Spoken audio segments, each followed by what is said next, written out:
Hi everybody, thanks for joining. I am Malcolm Portelli, and I'd like to walk you through security awareness education as a first line of defense. I've been working in IT and information security for a number of years now, and I'm very passionate about security awareness education, and I hope that by the end of this presentation, you'll be somewhat passionate about it also and see the benefits it can bring to your organization. So let's dive right in.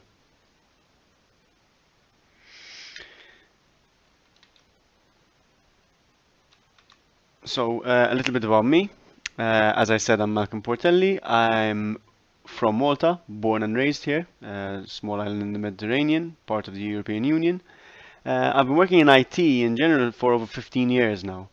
Um, so I've got a background in IT, but I specialize in information security, and I've been working in information security for the past few years now.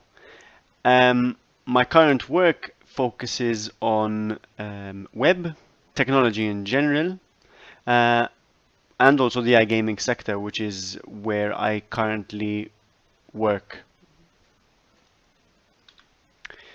So what is security awareness really? Security awareness is all about educating the user. So what we want to do is show the user how to be secure. Now, obviously, that involves the enforcement of good security hygiene, as we call it, and that takes a mix of policy, which is drawn up by the organization and enforced by the organization, but also user education. Policy alone cannot do everything. We need to educate our users. We need to tell them why we're asking them to do that or not to do that. It's very important. We have to explain the consequences of actions also from a security perspective. That adds value, not just to your business, to your organization, but also to your employees.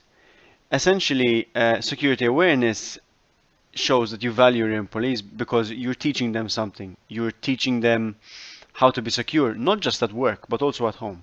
These are education techniques that they're able to take home, pass on to their loved ones, and in the end, you're creating a more secure environment in general. But obviously, most importantly, at your organization. I like to use this term a lot. I'm not the only one. A lot of people in the security industry like to use this term. It's all about creating a human firewall. So we're talking about first line of defense here. But that first line of defense is what we call the human firewall. And I'll go into that a bit more later. Now, why is security awareness education important? There are a number of reasons why it's important. I decided to highlight the main ones here. Now, you can spend millions, billions of euros on technology to try and secure your business. Um, get the best people to implement this technology, do everything that you can to make sure that you're secure from a technology perspective. However, people are very important. You've got people, you've got process, you've got technology. If you don't tackle all three of those, you're going to have issues. And this is where security awareness education comes in, the people aspect. So you're boosting protection by showing your people, your employees, your users, how to be more secure. And obviously you need their help because technology cannot protect the organization from all threats out there. Um, One good thing about security awareness education is it's generally a low cost solution. It's something that doesn't cost a lot of money. It is also long term. So you don't just, do it today and you can forget about tomorrow. The idea is with most programs is to instill a culture of security, not just a one-day seminar where you get somebody in to talk to your employees about security. That's not what security awareness education is all about. It's all about instilling the culture of security, showing people what they should be doing, what they shouldn't be doing, uh, and also making them aware of what happens if they do something that is against security best practice. So it's all about culture. Now, by doing this, you're minimizing the risks to your organization. It's a small addition, low cost, relatively low maintenance most of the time if it's done properly from the outset. But you are minimizing risk. Now, in security, a big part of information security is risk management. So it's important to highlight the minimizing of risk. Obviously, security awareness education is more focused on social attacks, things like phishing, social engineering, business email compromise. So making sure that people are aware of what's out there, what attacks are taking place, and how they can protect themselves and the business against those attacks. A very important item to highlight, just to put things in perspective, a recent study by Stanford University and security firm Tessian essentially said that 88% of data breaches happen due to human error. Now, human error um, are most of the time caused by some sort of social attack. Somebody's trying to get into your organization using a social attack such as phishing. If you teach your users what to look out for from a phishing attack perspective, you're going to take that percentage down a lot. 88% is a big number. You're going to reduce the possible breach amount for your business by quite a bit if done properly. I want to bring a little more facts and figures in there because it's important to note why security awareness education is important, taking into account these notes from a number of different reports from different companies that basically show you the importance. For example, the 2021 State of the Fish by Proofpoint essentially showed that 57% of respondents in their survey said their organization experienced a successful phishing attack in 2020. Phishing was on the rise in 2020 for the simple fact that a lot of people shifted work from home, which meant less oversight from security teams most of the time. And obviously, bad actors said this is a great opportunity for us to trick people into clicking our links, opening our attachments, and getting our malware on company systems. Obviously, it's not just important to say that 57% mark, that fell for successful phishing attacks. What is the impact of a phishing attack? And there are a number of those listed over there. So you got most of the time it's loss of data. Now, for most companies, loss of data is a big deal. Not just from a GDPR perspective or any other data protection regulation, but if you lose data, you might lose credibility, you might lose users, and a lot of things, a domino effect in the end. You've got credential compromise that can have other effects also, and a number of other ones, ransomware infections, financial loss, which obviously, I mean, our C-suite executives are going to be worried about. Now, also another study which I mentioned before, which is from Tessian and Stanford University, it's called The Psychology of Human Error. It found in the survey there was an item that says how often do employees think about cybersecurity at work. Now, you've got these numbers. They're not very confident numbers. 11% of those surveyed never think about cybersecurity. That's not what we want. We want people to think about cybersecurity often. We want that 23% mark to go up. Because cybersecurity is vital. We live our lives almost on the internet, especially due to this pandemic. Everybody's online.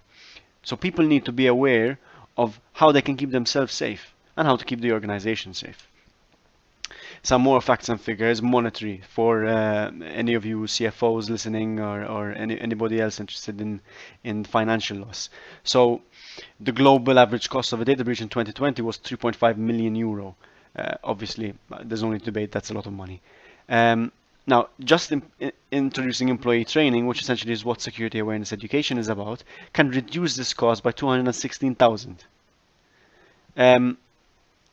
And that shortage of skills with regards to security increases that 3.5 million by 234,000. So you're seeing a correlation here. Implementing security awareness education will lower your cost-based risks, and not having those skills will increase that cost-based risk.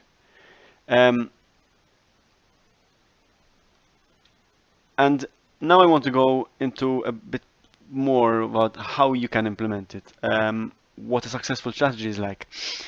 So essentially, we hear a lot about phishing. Um, that's the buzzword. I mean, it's been a buzzword for a couple of years now, but throughout this pandemic, it's been a big part of security focus.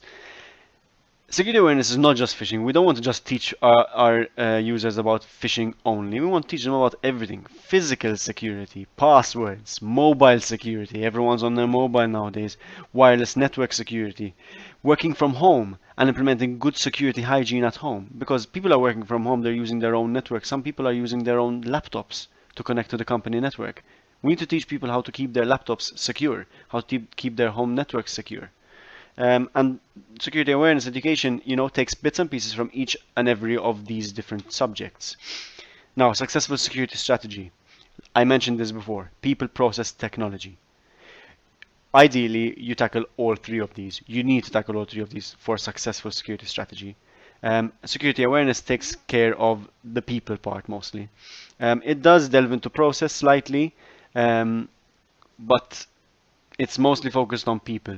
And some people say people are the weakest link, but I don't believe that. I believe that the people are the strongest link if you make them the strongest link, and security awareness education aims to do that.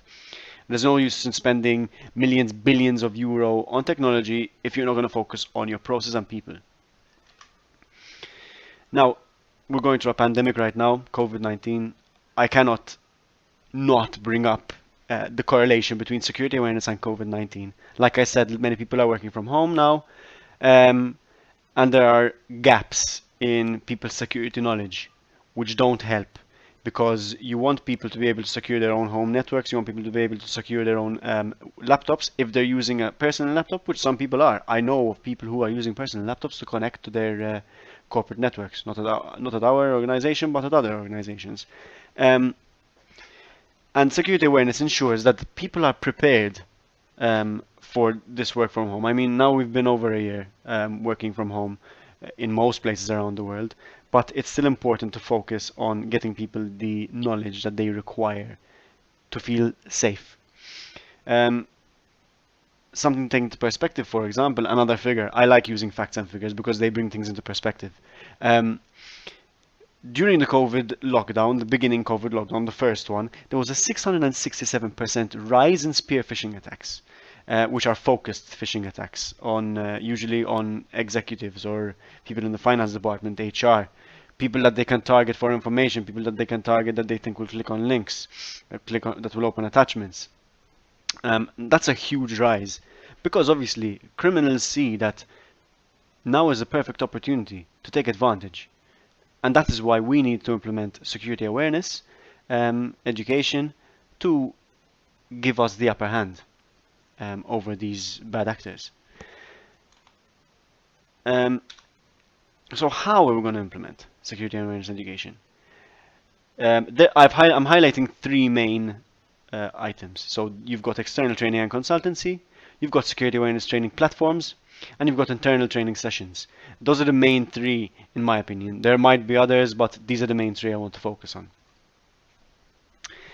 Now, the first one is external training and consultancy. This is probably the most expensive of the three from a cost-based perspective. However, it can be one of the most beneficial if done properly, if you get a good consultant.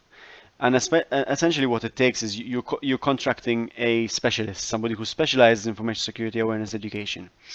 And they will design a custom program for your organization and usually implement it. So they'd implement the program in your organization, either conduct it themselves or they designate somebody within your organization, train them on how to implement, on how to conduct the training, and it will be done by somebody inside your organization, for example. Like I said, this is probably the most expensive option, but you're getting something tailor-made. So if you're really concerned about physical security, then they're going to focus more on physical security. If you're more concerned on phishing or cloud security, they're going to focus more on those subjects. So it's custom made. The second option is the use of security awareness training platforms. Now, I've used this screen before. These are the main ones. This is not exhaustive, so there may be others out there, but these are the main ones, probably the most popular ones around. And these are essentially platforms designed to conduct security awareness training within your organization. They're off-the-shelf stuff most of the time. So you go, you sign up, you pay a fee, you pay a subscription fee, usually based on user cap. So if you have, I don't know, 0 to 200 users in your organization, you pay a certain fee. Then from 200 to 500, you pay another fee. Whatever. They've all got different payment structures, but they're quite cost effective. Most of the ones that I've seen, I haven't seen all of these, I'll be honest, but most of the ones I've looked into as part of implementing security awareness education training within the organization I work for, um, the pricing was very reasonable. So these, I would recommend looking into them. If you're not interested in having a custom made program, if something off the shelf works for you, which most of the time it does, take a look at these, at the different ones over here, see which one works best for you, and consider implementing it. Now, the last one is internal training sessions. Essentially, what this means is you pick a person within your organization. So either you hire somebody specifically for security awareness education as a security awareness education officer, or you have a member of IT staff, or an information security officer. Um, and essentially, you train them to devise, implement, and conduct security awareness education within the organization. This is probably the least favorable implementation, for the simple fact that unless you're going to hire somebody specifically for this purpose, which most of the time organizations won't, you're going to have to take time out of IT staff, out of information security staff to actually do this, which usually isn't preferred by an organization. But it's still something to look into. Not every organization is the same, and this is a possible solution. There are also a number of free resources, I have to stress. Google has a number of tip sheets, advice on social attacks that you can implement. SANS, which is one of the largest information security education organizations in the world, they offer security awareness planning kit toolkits for free. They also have their own security awareness education subscription service, but they offer free toolkits and plans and all that stuff. And then there's YouTube, our old friend YouTube. Plenty of videos available on YouTube. So what's next? Basically, what you need to do is implement policy. You need to monitor, refresh, and do phishing tests. These are the four main things you need to do. There are other things you can do. I mean, implementation of policy is important because you're telling people, this is what we want you to do, this is what we want you not to do. Most of the time, it's signed, so you're telling them you agree to this. You need to make sure that you hold to your word. You need to monitor also. Monitoring is vital for security, information security. You need to have monitoring such as a SIEM solution, which enables log monitoring and alerting. That's vital in any information security department, anyone who wants to focus on security. Refreshing people's memory. So, like I said before, security awareness education is not a one-time thing. It's something that needs to be continuous, you know. And phishing tests are optional. I implore you to look into them. Trust is important, but enforcement is necessary. It's something I always like to say. Now, if you have any questions, obviously you can't ask them here, but you can find me on LinkedIn with that link over there, and on the LinkedIn group for this conference. There's a website there which I administer, and an email related which I use for security related items. I'm happy to provide advice or anything of the sort. Thank you very much for your attention. Please, everyone, stay safe. Hopefully, we'll be out of this sooner rather than later. And thanks again for watching. And I hope that your enthusiasm for security awareness education is a bit higher than it was when you started this. So thank you.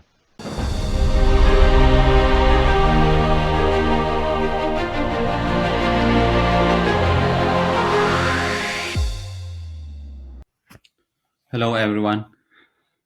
Thank you for listening to me for our sharing on the cyber security, and also very my thankful to our organizer to let me have a chance to share this topic on the threat intelligence. My name is Louis Chuang. I am CEO of VSEC. It's a Vietnam cyber security company. We have around 10 years in uh, providing services here, and also we are leading managed security service provider here. I start my project as a white hat hacker. I hope that after this uh, presentation, I hope that we can have a more discussion on the LinkedIn group.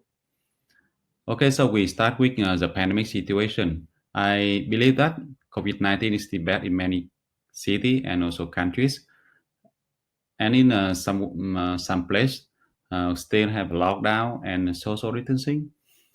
Many companies, they allow their staffs to work from home, like PwC is very famous example. Uh, Around 70% full-time employees they are working from home, and also spending on public cloud services is forecast to grow 18% in 2021 ECT Gartner reports. So it means that I have a high chance for someone else they are going to the public cloud services. How about cybersecurity?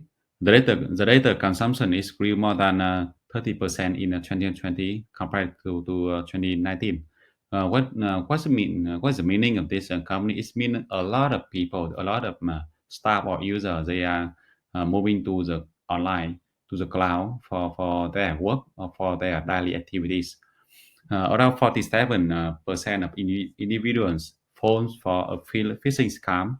Phishing scam is mean the attacker, the bad guy, they are sending around a million or even billion email for phishing the authentic brand name or origin brand name. So when the user they get that or they read that email, they think that is it came from some brand that they know or some company that they know, so they can be fished. Uh, and for the phishing scam, normally the people or the user they lose their credential and they can be stolen for their like financing information like CC, like credit card. And the attacker after they collect and they stole that's data, they can bring it into the market, the dark market or underground market to selling for someone else. Later I will have some screenshot so showing for you. The data breach cost by the IBM report is cost around 4.2 million USD per incident. It's really big number, and also is the highest in 70 years of reports from IBM. You can see that 4 million USD is very big. For some startup, it's in Series A or Series B of the startup. By number, the time to respond for attack is over 200 days. It's very long. It's not only it's because of the lack of people to react, the lack of technology to detect. For the by industry, the data breach cost for the healthcare is around 9 million USD. Next is finance or pharmaceutical.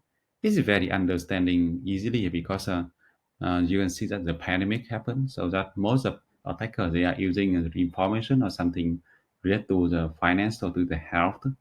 Uh, Sorry, it's not finance, it's to the health, to the medicine, something like to fish the people, to fish user. And the most uncommon attack method is compromise credential. Uh, you can see in here is a right. You can see the screenshot that I captured from one document just showing uh, 50,000 credentials that leaked, and Normally, many credential here is still active. So why we should using a threat intelligence? Why we should apply threat intelligence in the work? Easy to detect and respond faster to the break.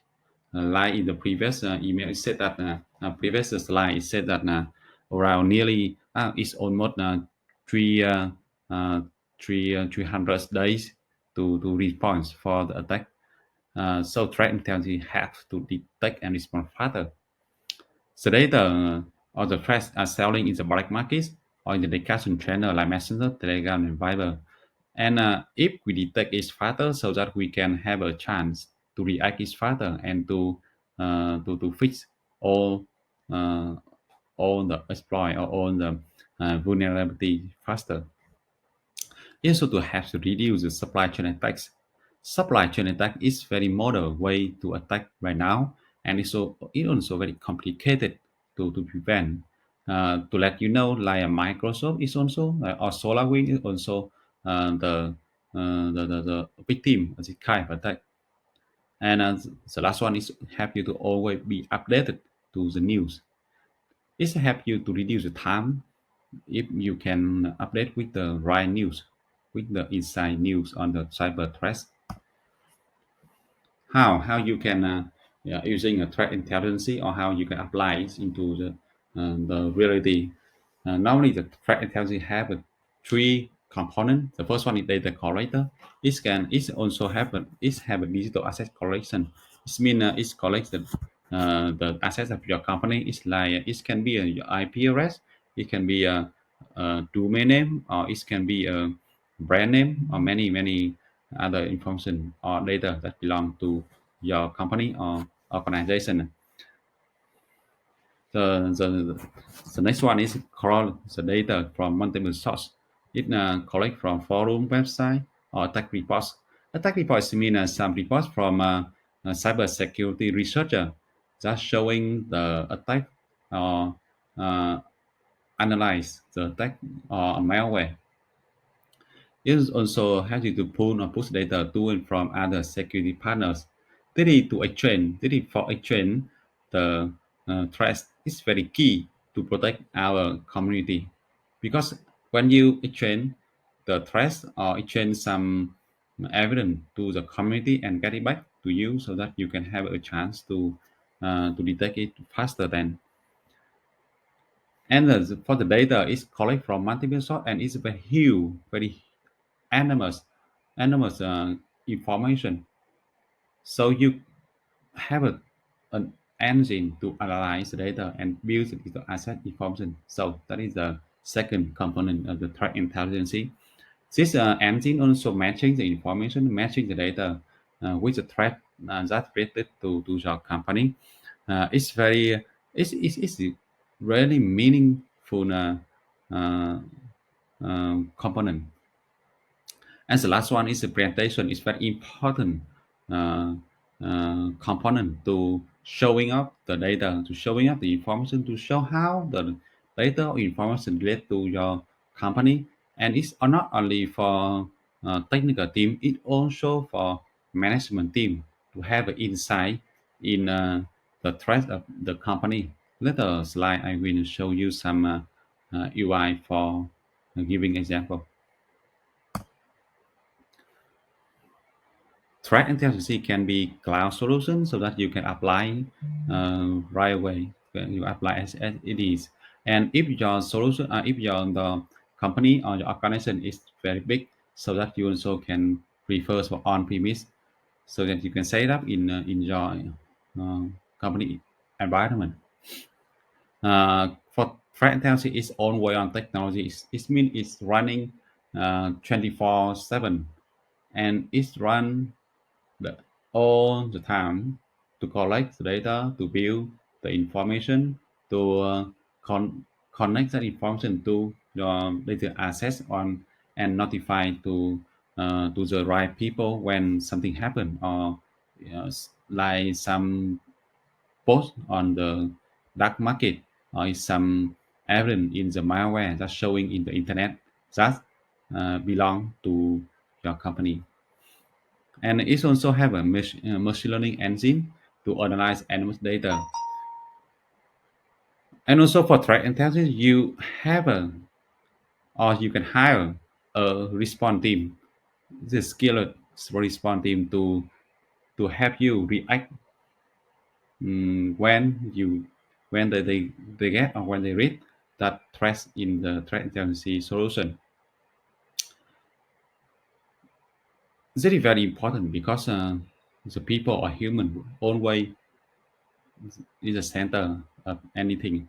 It help you to react faster if they have skill, and it also help you to analyze faster if they see that some malware that are on your IT infrastructure, and it also can help you to protect to fix the inform the vulnerability in your company.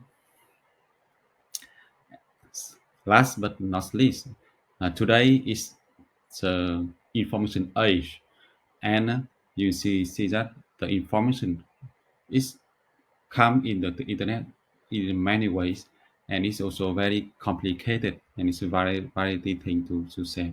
So apply to the security operation workflow is a key to to help us to help the team to help the company make it happen faster. And if like I said, if we are using cloud solutions, so that we can see immediately the effective of this threat intelligence here. Okay, now I will show you some UI, some graphic user interface, so that you can see how how it's showing the data, how it's collect the data with uh, the company digital assets. You can see here in some tools, it can show you the general information. Like you can see here how many dark web referral to your assets. Click here, you can see here 2.2 million. You can see here how many active exploit in the world. It's here around 200. And also you can read the news that's relate to your company. Here you can see the map that connect all the internet. Like here we can here it can be website, or here it can be the document of the cybersecurity report that's related to the the IP of your company here. Or here it can show you the vulnerability of many software that can be used in your IT infrastructure. So it can help you to prevent for the third party or supply chain attack. And here is the beautiful uh, here it is a beautiful UI you can see here, and it's great for the management team to have an insight of the threats that is showing in that relate to your company.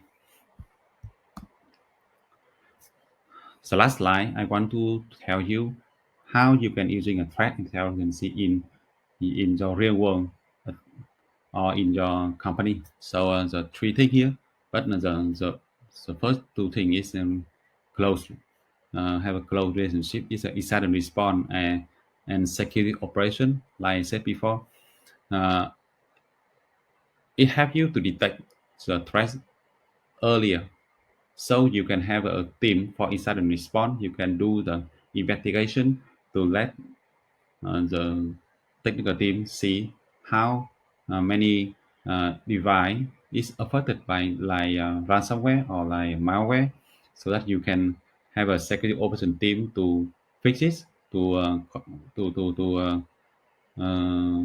remove it soon. The last one is also very important, but I didn't mention before. It's a fraud prevention. It means someone else they can build the, the fake website of your company. Maybe your company can be a bank, so that is very dangerous here, because the attacker they can send a million or billion email to scam for the people think that that is the real bank. And with that, the user they can be store their user information like password or like can be credit card. And threat intelligence can be help to detect the fraud prevention very effective. It means it can notify to the company management team or technical team that hey, some website is a fake your brand name, your website, so that we can go to and we can try to block that website earlier, so that the people they don't be scammed, and you have to build a more safer internet. Thank you so much, and I hope that I believe that still have some more question or something that say well you want to discuss, so that we can using the group in LinkedIn of the organizer to discuss on this topic very interesting topic, and this is the training for cyber security. Thank you so much. Thank you for attention.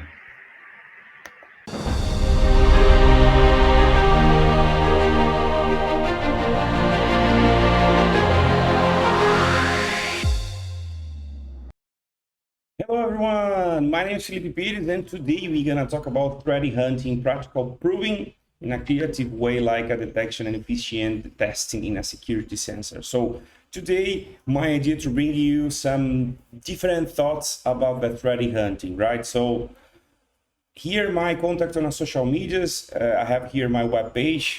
Over there we can find many articles that I wrote, some talks that I'm talking, some events. We have here my Twitter if you'd like to send them a message or follow me, or because I'm sharing many different tools over there and many topics related to cybersecurity, right? So here we have my GitHub there you can find many projects that I've been working there. In my social media here, the LinkedIn, if you'd like to send them a message, exchange knowledge, it's going to be pretty cool, right? So let me introduce myself. I'm a principal security engineer at TalkDesk. TalkDesk is a company from Portugal, by the way. It's responsible to provide some contact center as a services, right? They have many customers around the world. And I'm a security research at Senha Segura. Senha Segura, it's a Brazilian company, but they have many customers around the world. They have many products, but the focus here is in a privileged access management, right? So in a PAN. They have a big solutions that you can implement in your a zero trust environment or culture that you can apply this kind of concept. It's pretty cool. They appears in many different reports like a Gartner, Fornest, and a Coppinger Cole as well. So it's pretty cool, right? So I advocate this awesome project. Hacking is not a crime. The name is pretty clear, right? Because hacking is really not a crime. It's a mindset. It's a creative mind. It's how you can apply your knowledge when you talk about the security or technology. That's my point here. And yes, it's a pretty cool project. You can find many informations in my social medias about there, right? And I'm a part of the coordinated team on the DEFCON groups here in São Paulo. And by the way, I'm talking here from Brazil in São Paulo in my small office here in my balcony. By the way, it's a pandemic in this moment, so this is my small office. And I'm instructor of the Hacker Security. It's a Brazilian company. They sell some courses about the penetration testing and many other different courses. And I'm instructor from the malanalysis course in Portuguese language, right?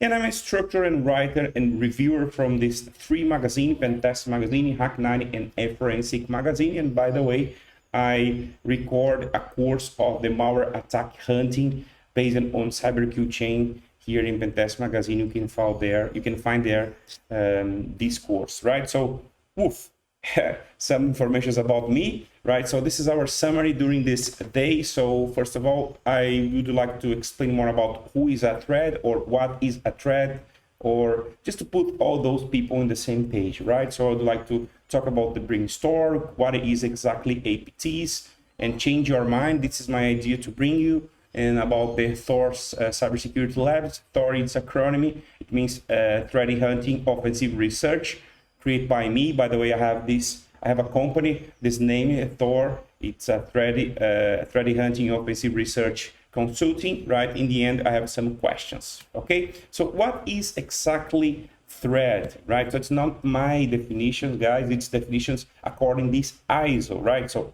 a threat is defined as a potential cause of the incident, right? That may cause harm to a system or organizations. Why I need to explain about that? Because all those things, when you talk about the threat, is related to a cyber attacks, or maybe a theft of the intellectual property, or maybe identity theft, or maybe a sabotage, or information extortion, are example of information security threat. So here it's a good point, because before to talk about the malware analysis or about the threat hunting, we need to understand about the threat. What is exactly threat? Because the normal in the market, the perspective, the market perspective, remember, this is my idea to bring you some brainstorm to think about that, right? Because usually the market explain about the threat hunting, looking to the tools, looking the logs. It's pretty important to understand the logs, because you need to see, you need to read about that, right? But how is exactly the behavior of the malware or the binary?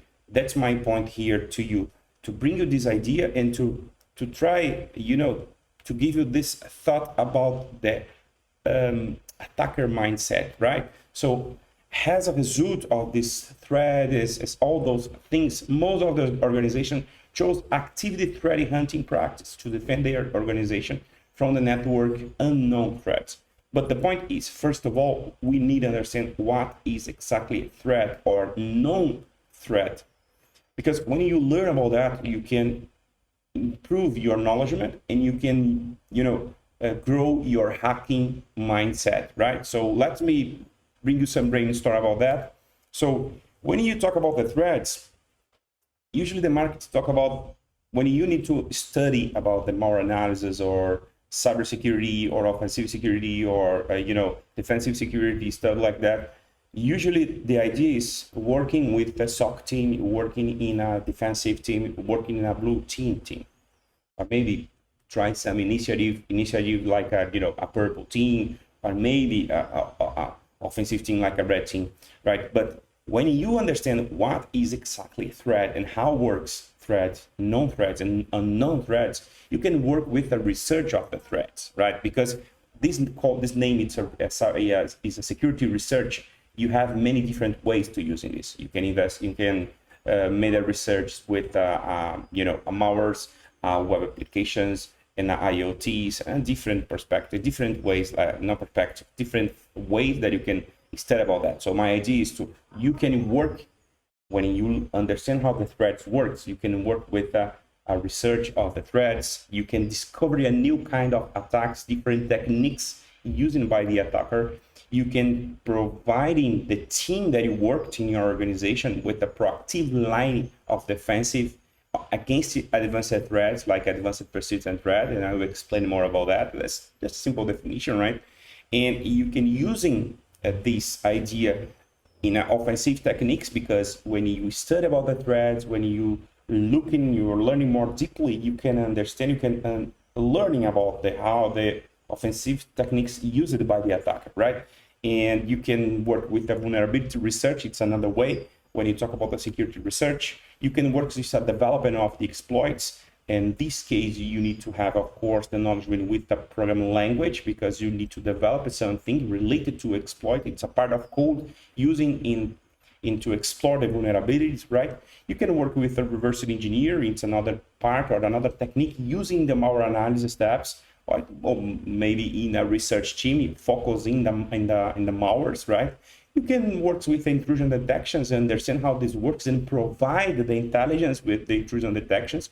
You can work as a forensic analysis. In this case, it's after the incident, right? It's after happened the some incident in your organization, you can work with that to be an investigation. So it's another point. So the challenge here, when you understand about the threats and all those things, is to deliver automated intelligence to the company to gain the proactivity, right? So when you talk about the threat hunting, because in the past, I worked with that a threat hunt. I developed in the threat hunt team in my previous company, and when I brought this idea with the team. We need to understand exactly a way that we can approve this intelligence, because we need to gain the proactivity and how it's possible. Of course, using in many tools to automate the process, but we need to understand how the threats works. Okay, so I developed this simple flow here. We have a threat and have a known and unknown threats. Let's take a look at that. So we need to understand how exactly known threats works. Like, I need to understand how this techniques using and WannaCry and patcher, no patcher, ransom X, EXX, for example, or how it works, for example, on some botnets or some backdoors or Trojans or droppers, malwares or malware droppers. How is the techniques used? For example, many times the droppers is not malicious, because the main functions of the dropper malware, the malware droppers, is what is download another kind of malware or another file. Okay, so the behavior is basically to download another things. It's not a malicious, right? It's maybe a wget function, for example. I'm using the simple example. For example, if you using this in your machine, use set the command wget to download something for somewhere, right? So when you download this, it's the same behavior from the dropper malware. Usually, right? That's of course you have different behaviors, but the main point is download another malware. You can download the ransomware. So we need to understand how the known threats works, and after that you can prepare a report. You can improve the defense mechanism, because in the end of the day, here is how you can give the more proactivity in your organization. You can create a cyber threat intelligence, because you know how the known threats works, and you can understand, you can learn more how the unknown threats works. You can work with a proactive line, a proactive defense team. It's before the incident happened, right? And of course, we need to strengthen the cyber resilience, because the threats are changing all the time, right? So what is exactly advanced persistent threats? Some characteristics. So what are advanced persistent threats? In this case, it's a simple definitions refer to the category of the targeting attacks pertaining to a computer or network intrusions. Or it means, it's the environment, the organization that you are working, but it happened from the cyber criminal, right? And who aggressively pursue and compromise their target to achieve a certain illegal goal. They have a target, and the cyber criminal, the groups of the APTs have a target, and they try to attack this target. It's not a generic attack. It's an attack with the focus. They have a focus. Example, a control of the target system obtain a valuable information, or like a intelligence property from a same product, right? So let's suppose you produce some products related to some security sensor, for example, and the target of the attacker or the group of the cyber criminals is capture these intelligence behind this product, right? So this is the point of the advanced persistent threat. So here are some characteristics of this group or these techniques, right? It's advanced. Why? Because it involves a research about the targeting depth. They have a good investigations of the intelligence gathering steps, right? And he requires advanced techniques skill for execution. Another point is requires significant research to execute. Why? Because they need to investigate about the behavior of the company, what the company talking in the social media, for example, and because of this, they need to have the research, right? Is it persistent because they use a multiple attack vectors, because they try to infect the environment or attack the environment with many different vectors by email, by social media, by phishing, whatever techniques. It's a repeated attacks, sequencing, usually an extended time of period. Okay, so because of this is persistent in the threat, it's obviously because they have the focus is target system weakness, because it's a way that it can explore this victim and this target in this case. and they try and find some security breaches to explore this targeting and cause a considerable damage, right? Because what? Because the idea from this group, the cyber criminal groups, is to explore, or they have some objective to explore this victim machine. Here is the key. Okay, changing your mind. So now we're gonna talk about what is a cyber threat hunting, right? So here is the key that my suggestion to you, and again, it's my opinion, my idea when I thought about the threat hunting. It's another perspective. I don't know if it's correct or not, but my suggestion is it's possible you think about that, right? So threat hunting is a proactive approach to the cyber defense. Okay, it's a normal definition based on to see some logs, but I would like to suggest some offensive mind. I mean, the process of proactively and interactively searching through the networks to detect, first, and isolate, second, advanced threats that evade existing security solution. That's the main techniques, right? And that security professional using with to help of threat intelligence, okay? So the hunting is responsible to, in fact, hunting threats inside of the networks of your organization, okay? So who is a hunter? It's a person, he's qualified security professional to recognize, because they need to understand how the known threats works, isolate and disable a potential APTs using what? A manual, or maybe an artificial intelligence based on techniques. So many threats cannot be detected by the network monitoring tools. So if you see here the good definitions, network monitoring tools. So you can have some, platforms to help you to see the logs. It's pretty important to have it, right? But the malicious mindset, and this guy is very important, but it's possible to create that, to learn about that, if you learn about what? About the threats, how exactly threats works. And he can look for the possible internal and external intruders. In the past, with the people just only looking from the external intruder, but nowadays we need to looking about the possible internal intruders, right? To discover the risk posed by the possible malicious attacker, either it be employees, outsider, or a criminal organization. So the hunter is the person, right? And here is some techniques that I would like to bring you. Now, not bring you, but in these cases, it's pretty common, right? So threat hunting based on IOCs, it's some techniques. It's IOC term, it's well known in the world with current threats. It includes things like, domain, IP address, or website linked some phishing or some part of the cryptography. And again, this information you can find after the incident. So here is the point, right? Some indicators included by what? A suspect and hostile and non-hostile domains, or IP address, or some cryptography checksum like MD5, SHA-256, or another, or maybe some signatures detected suspect or non-hostile data, such as antivirus or IDS signatures, right?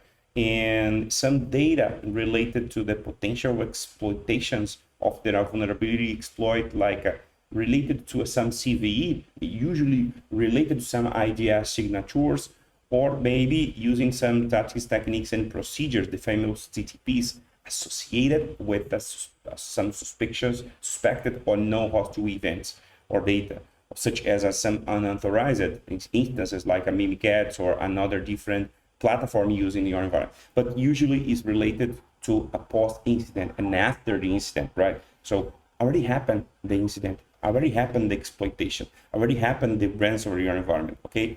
Or it's my point here. So here I would like to explain more about what is exactly malware information sharing platform, or the acronym name is a MISP, very known in Europe, right? So in the US as well, in Brazil, or maybe all around the world now. It's a threat sharing platform. It's a free and open source software helping you, right, to sharing the threat intelligence, including cybersecurity indicator. Remember, after the incident, and a threat intelligence platform. Here is the URL of the project. It's pretty cool. Here's the image from the project. It's not from the some customer. No worries about that. It's an image from Google. Okay. So here you can see the perspective of the platform. As you can see here, many events related to the same attack called what? If you see here, it's small, okay, but it's the name. It's Lockheed. It's a kind of ransomware, okay. It's from 2017, as you can see here, some data. And if you see here, many events, many URLs related to this incident, right? And here is the perspective from these tools that can help you in your threat intelligence team, okay? So this is the threat hunting based on IOCs. So here I would like to provoke you, I think, to think about the threat hunting based on an EOA is a different approach. So indicator of attack is based on the focus. The focus is on why, okay? Why, and any attacker intention. In this case, it's totally focused on the strategy view, focusing on TTPs and tactics, techniques, and procedures of the attacker on the APTs. So exactly why they executing these and what is the kind of behavior based on these IOCs. But this idea is to work before the incident, right? So in this way, we can work with a different proactive line in a proactive way, okay? So when properly positioned in a more mature intelligence program, EOAs can really help you with the proactive identification and defensive strategy against unknown threats, right? So here's some indicators. I think I just bring you some 10 indicators. So not just in, not 10. I would like some ideas about the IOA, but I would like to talk more about some different behaviors, okay? So the HEO behavior, including but not limited to the endpoint behavior. For example, if you have some solutions from this, from the security endpoint, for example, if you have some behavior analysis or behavior monitoring or machine learning behavior or whatever, it's including by the endpoint. But how you can analyze this in a different way, talk about the endpoint. So now you can see some, maybe the logs about the endpoint, okay? And some code execution, some metadata, or some investigations about some DLL, call it some functions, or some sequences of the events. For example, if you see some DLL works in the binary or executing by the binary, or for example, if you have some function imported by the DLL, like a sleep functions imported by the some DLL, maybe this malware has some sleep techniques, like if they will execute it in the sandbox, it's a controlled environment that you can execute this malware inside of the sandbox, and you can see the behavior. So if the malware has some sleep techniques, probably they know that he are inside of this sandbox. So the behavior is not they haven't sleep. They don't execute any behavior malicious during a certain times. Okay, so this is example of the import of some library, or user behavior in the relationship to the digital threats, or some TTPs, the tactics, techniques, and procedures linked to some hostile data, or such as a malware using some attacks, or some persistent and theft components using attacks. So it's an indicator of the AOA. Okay, and here is the 10, like 10 different perspectives. So for example, some internal hosts with the bad destinations, like if you work in a US, for example, and you don't have any business with the Brazil, so why you have an internal host trying to access something here in Brazil? It's not necessary, right? So if you have some internal hosts with the bad destinations, you need to investigate more about that, okay? And internal host with a non-standard port, it's pretty common, the attacker using non-standard ports. Public server like a DMZ, two internal hosts to try access, even you don't have any applications linked between the public server or the internal host, okay? And of our malware detections, like you have a company or you have an organization, or in your organization, and you are suffering many tentative of the attacks during at 1 a.m. at morning. It's not enough of our malware detection. It's a different, it's that you can, for example, see different tentatives every day at 1 a.m. Maybe it's a suspicion why in this exactly time you are suffering some tentative of the attack. You need to see more about this behavior, because probably you have some solutions and the solution have blocked this attack. But the hunting mindset, right? So why you are suffering this tentative every time the same time? This is my perspective. The network is cut by internal hosts. If you don't have any offensive team, so why it happens? So who is executing this network scan in your internal environment? Okay, multiple alarms events from a single host. Here is a good key. So if you have many alarms events from that one single host, so why? Because this host is vulnerable, or this host is infected by the attacker, and the attacker is trying to executing the lateral movement techniques. Okay, and the system is reinfected with the malware. Why? Remember, the threat hunting based on EOA is a techniques based on the why, the intention of the attacker. You need to have this word in your mind. Why? Okay. If the environment is vulnerable, okay, so how I can update this environment? And even the environment is updated, why is try explore again? This is the point here. And number 8, so multiple logins from the different regions. Man, you just the one person, only one person, it's impossible. Even you have, for example, some bots to authenticate some process, but even though it's, for me, it not make sense. Okay, so multiple logins from different regions, it's another behavior. Internal host is using much SMTPs. Another, it's interesting. Internal hosts using many queries to the internal DNS. When I worked as an assistant engineer, I saw many things like that in my old customers many times, because it's pretty common. It's a behavior of malicious behavior. Okay, so of course, maybe if you have some applications using or you have in your architecture some necessity to implementing something related to this, okay, but if you don't have, so why? Remember the question, why? Okay, so Tor Security Lab, so this is the investigation that I did in my previous job, okay, and I published some information in these magazines, in Pentest Magazine, Hack9, and by the way, now I have I can send you can send me a message after these presentations. You can send me a message, and I have one exclusive book with, I think it's a 10 or 11 articles about all those my investigations related to many different security sensors that I can share with you for free, okay? And here's some activities, so how to treat false positive with a threat hunt. This is a good example.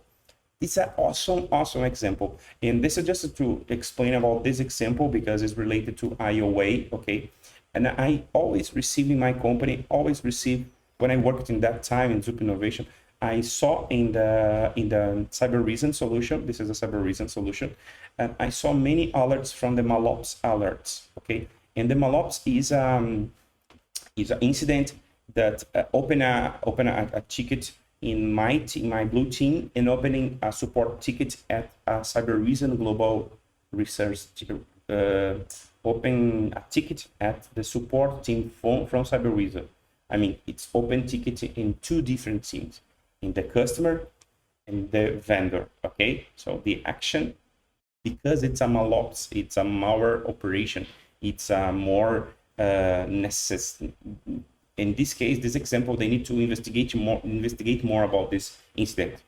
And when I worked with the hunting, I thought this incident, and I sound suspicious because I investigate more. I talk with the different teams because the alert appears in different teams from the single and the same the same domain, the one only domain. And for me, no makes sense because we had different teams, but try access the same domain name. And I try to investigate more about that. I talk with the team, but of course the solution, remember the solution blocked, okay, the tentative for the access.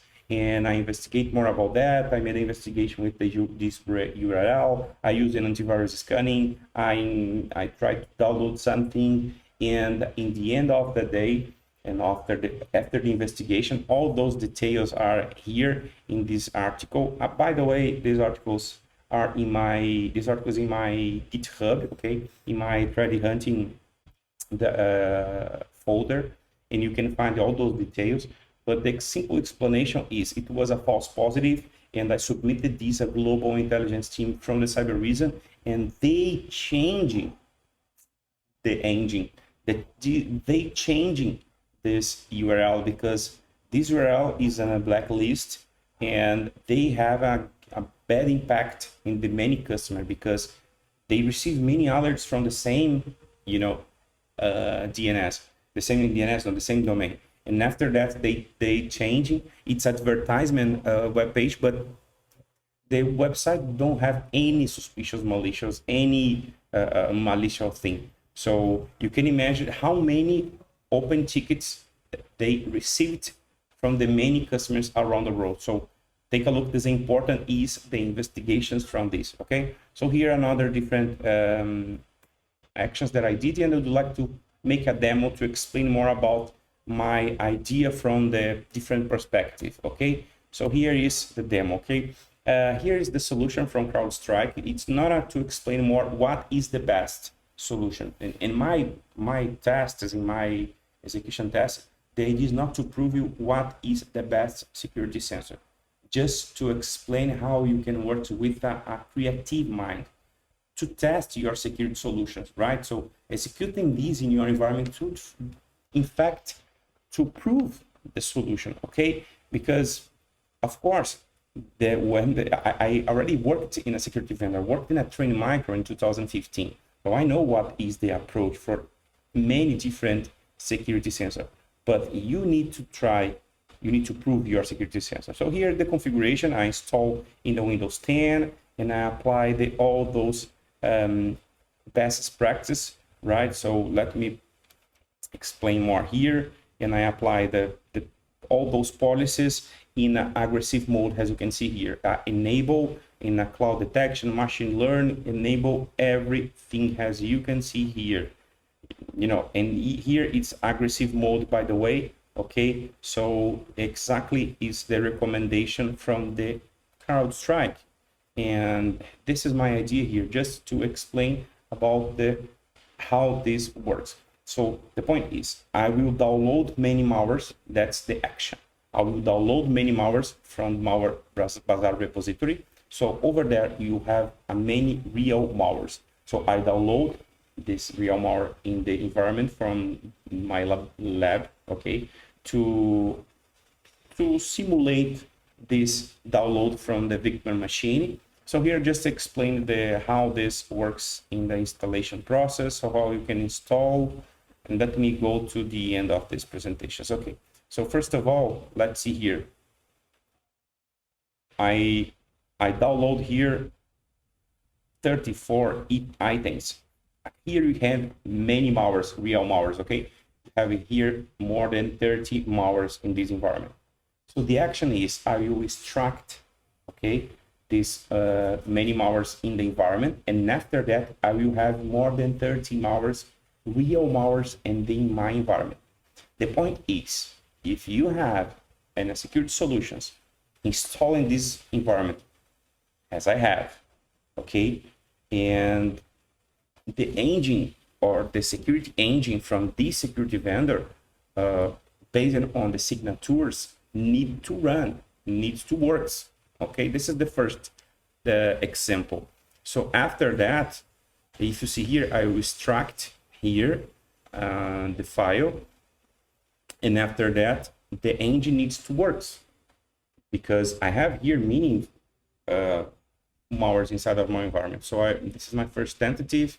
I have some problem here, but I got to download this Linux encoder. If you see here, many different malwares in an Android approach, in a backdoor from the Windows and Linux, and ransomware, as you can see here.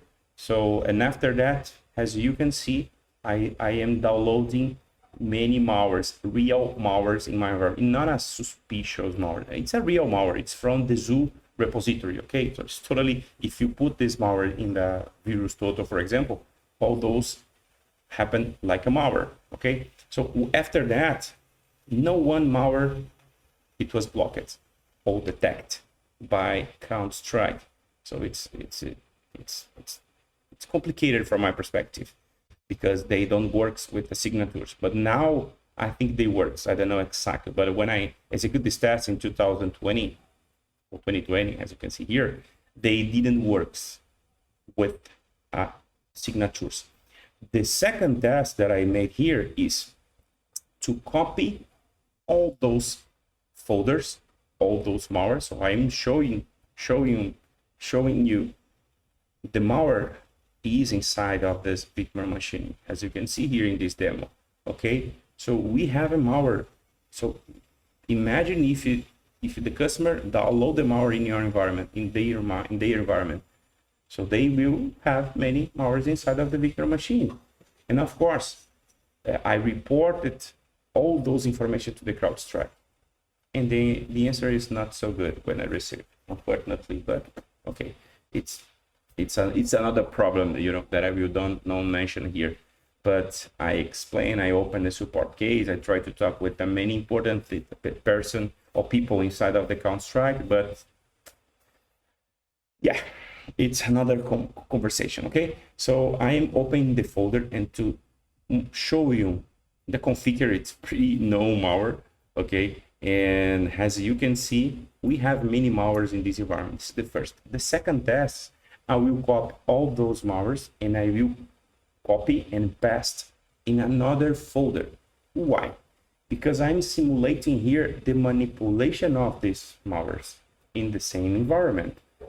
I mean, if you understand how the hard disk works, when you copy something in another part, in part of the block of your disk, you need to write something in part of this disk. If you write something in the disk, you don't know how this behavior exactly of the malware. So if you write something in the part of the block of the hard disk, you will register something in the disk. So you need, so this is the first, one of the main functions from the antivirus is detect the new information inside of the part of the block of the disk. So this is the second part, this is the second way, okay? So I will make some changing here. I will put in the detection in more aggressively. It's maybe a paranoid module, okay, in the configuration.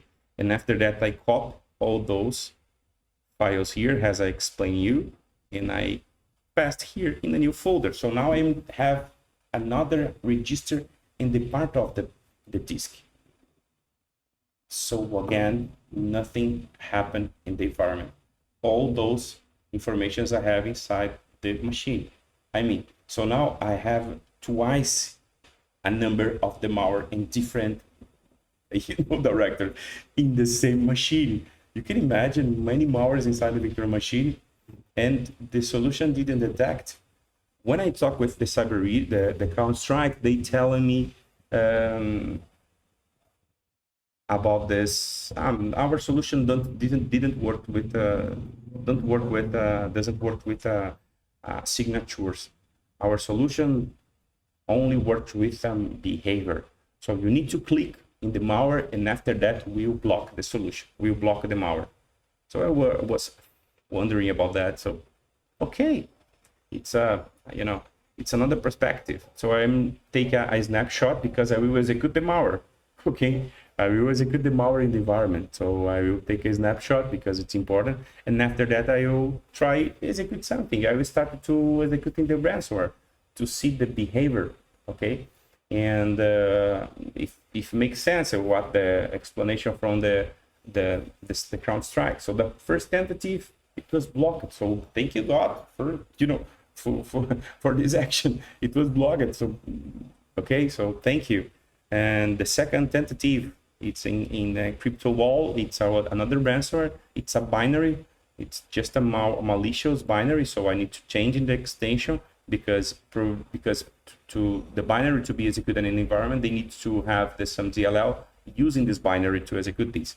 And probably they have some more than information. So the second point is IO changing the binary, and I tried to execute this and it was blocked. So okay, makes sense. But you know, we need to execute the malware, and the expectation is they will block it. But if not block it, so what happened? From my perspective, it's complicated, right? So you need to have the both of solutions, and the signatures and the behavior. And so let me go to the end here, and I will changing and try execute different malwares, and it was blocked. And here is the key. I open, let me go, return here. And okay, I'm go to this warn new love malware. I will extract this zip here, okay, and we have here many different, as you can see, files inside of this. I have here a JS, a JavaScript here, but didn't execute it, nothing here. And I have here the VBS, okay, virtual base script, visual base script. And let's see here, I will open this, and let's see, didn't block it. What happened?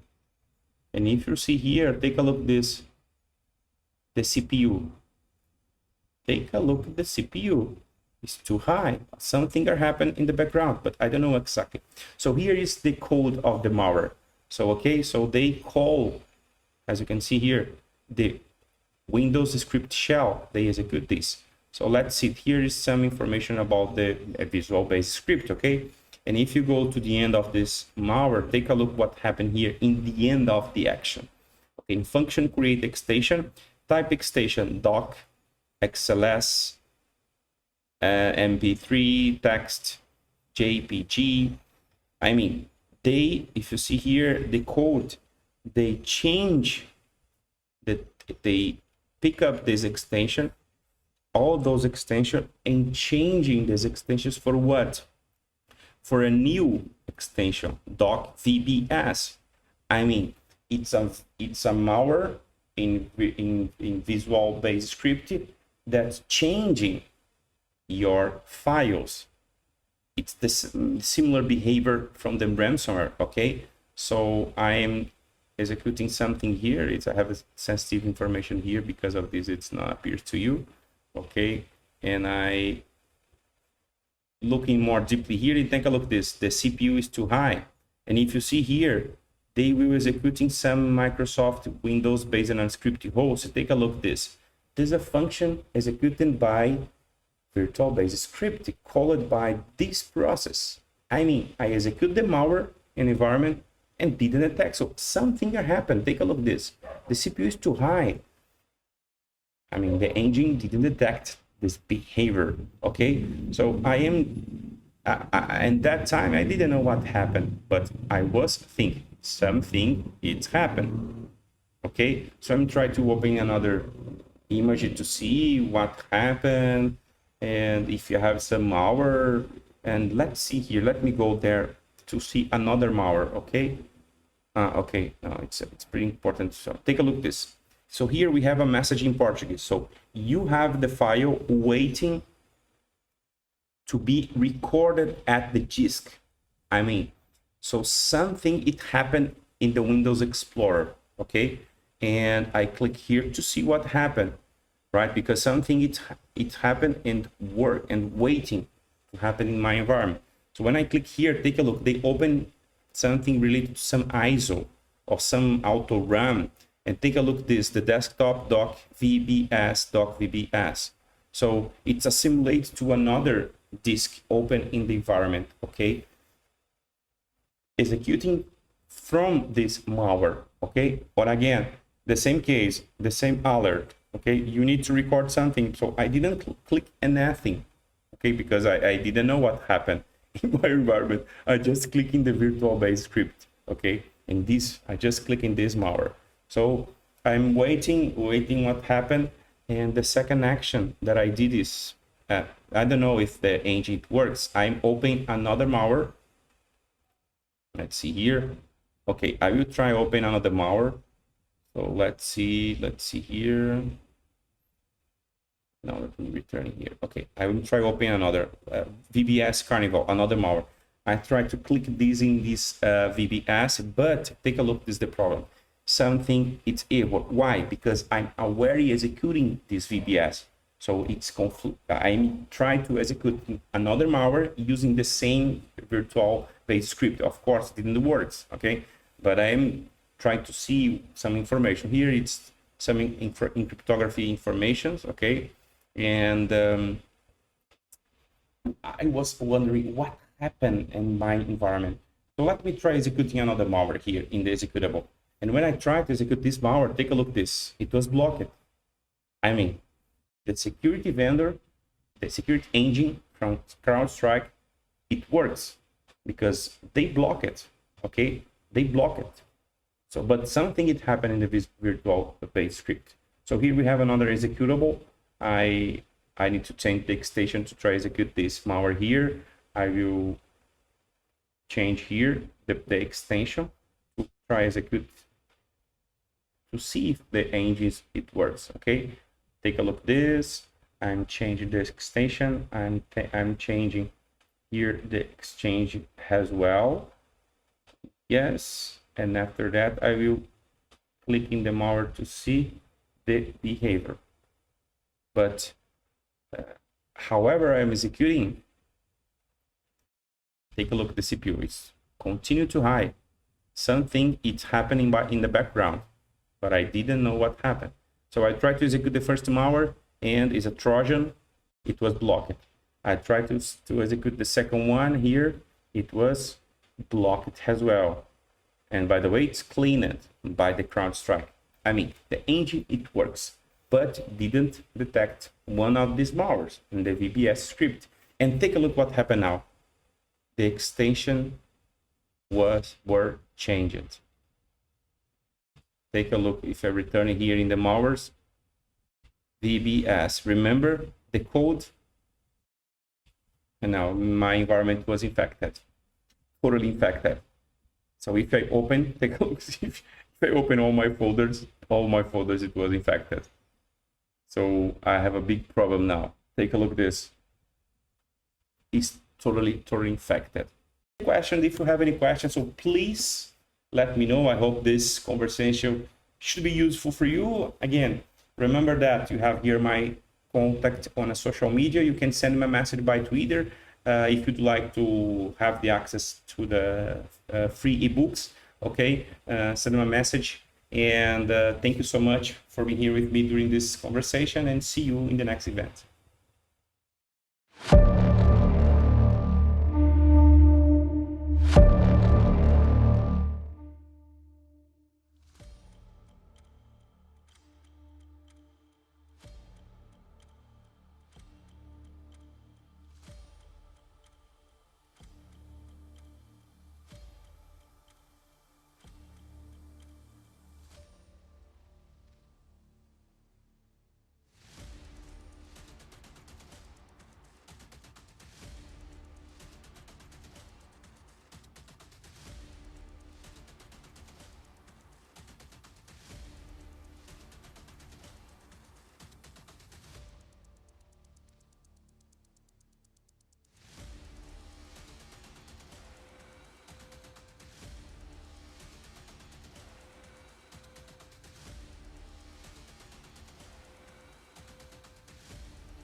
Hi everyone, pleasure to connect with all of you today.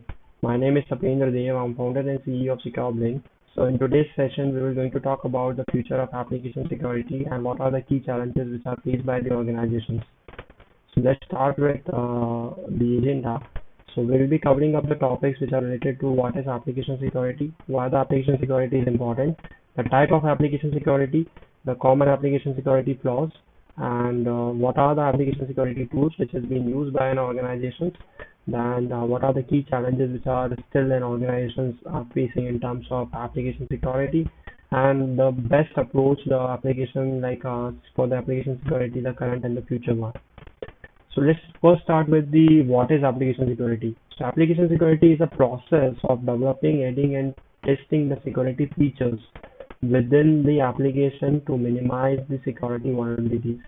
So it is just like that we are adding the multiple layers to an application so that we can make it proof, like we can make it like secure from all the external attacks, and whenever like an hacker will going to try to penetrate those applications, they need to pass through the multiple security layers. So this is how like we are improving the overall security of an application, and this process is known as an application security. So where we are like identifying the early stage of vulnerabilities, and then we are reducing and we are eliminating those vulnerabilities with the approaches and with the different kind of like the products and the tools that we're going to use. So why the application security is important? So let's start with some couple of sets that we have captured mainly from the Flexera, Micro Focus, and the Whitehead Security, which says that the 60.5% of the applications vulnerabilities are remotely exploitable. 42% organizations experience an external attack due to an application security flaws.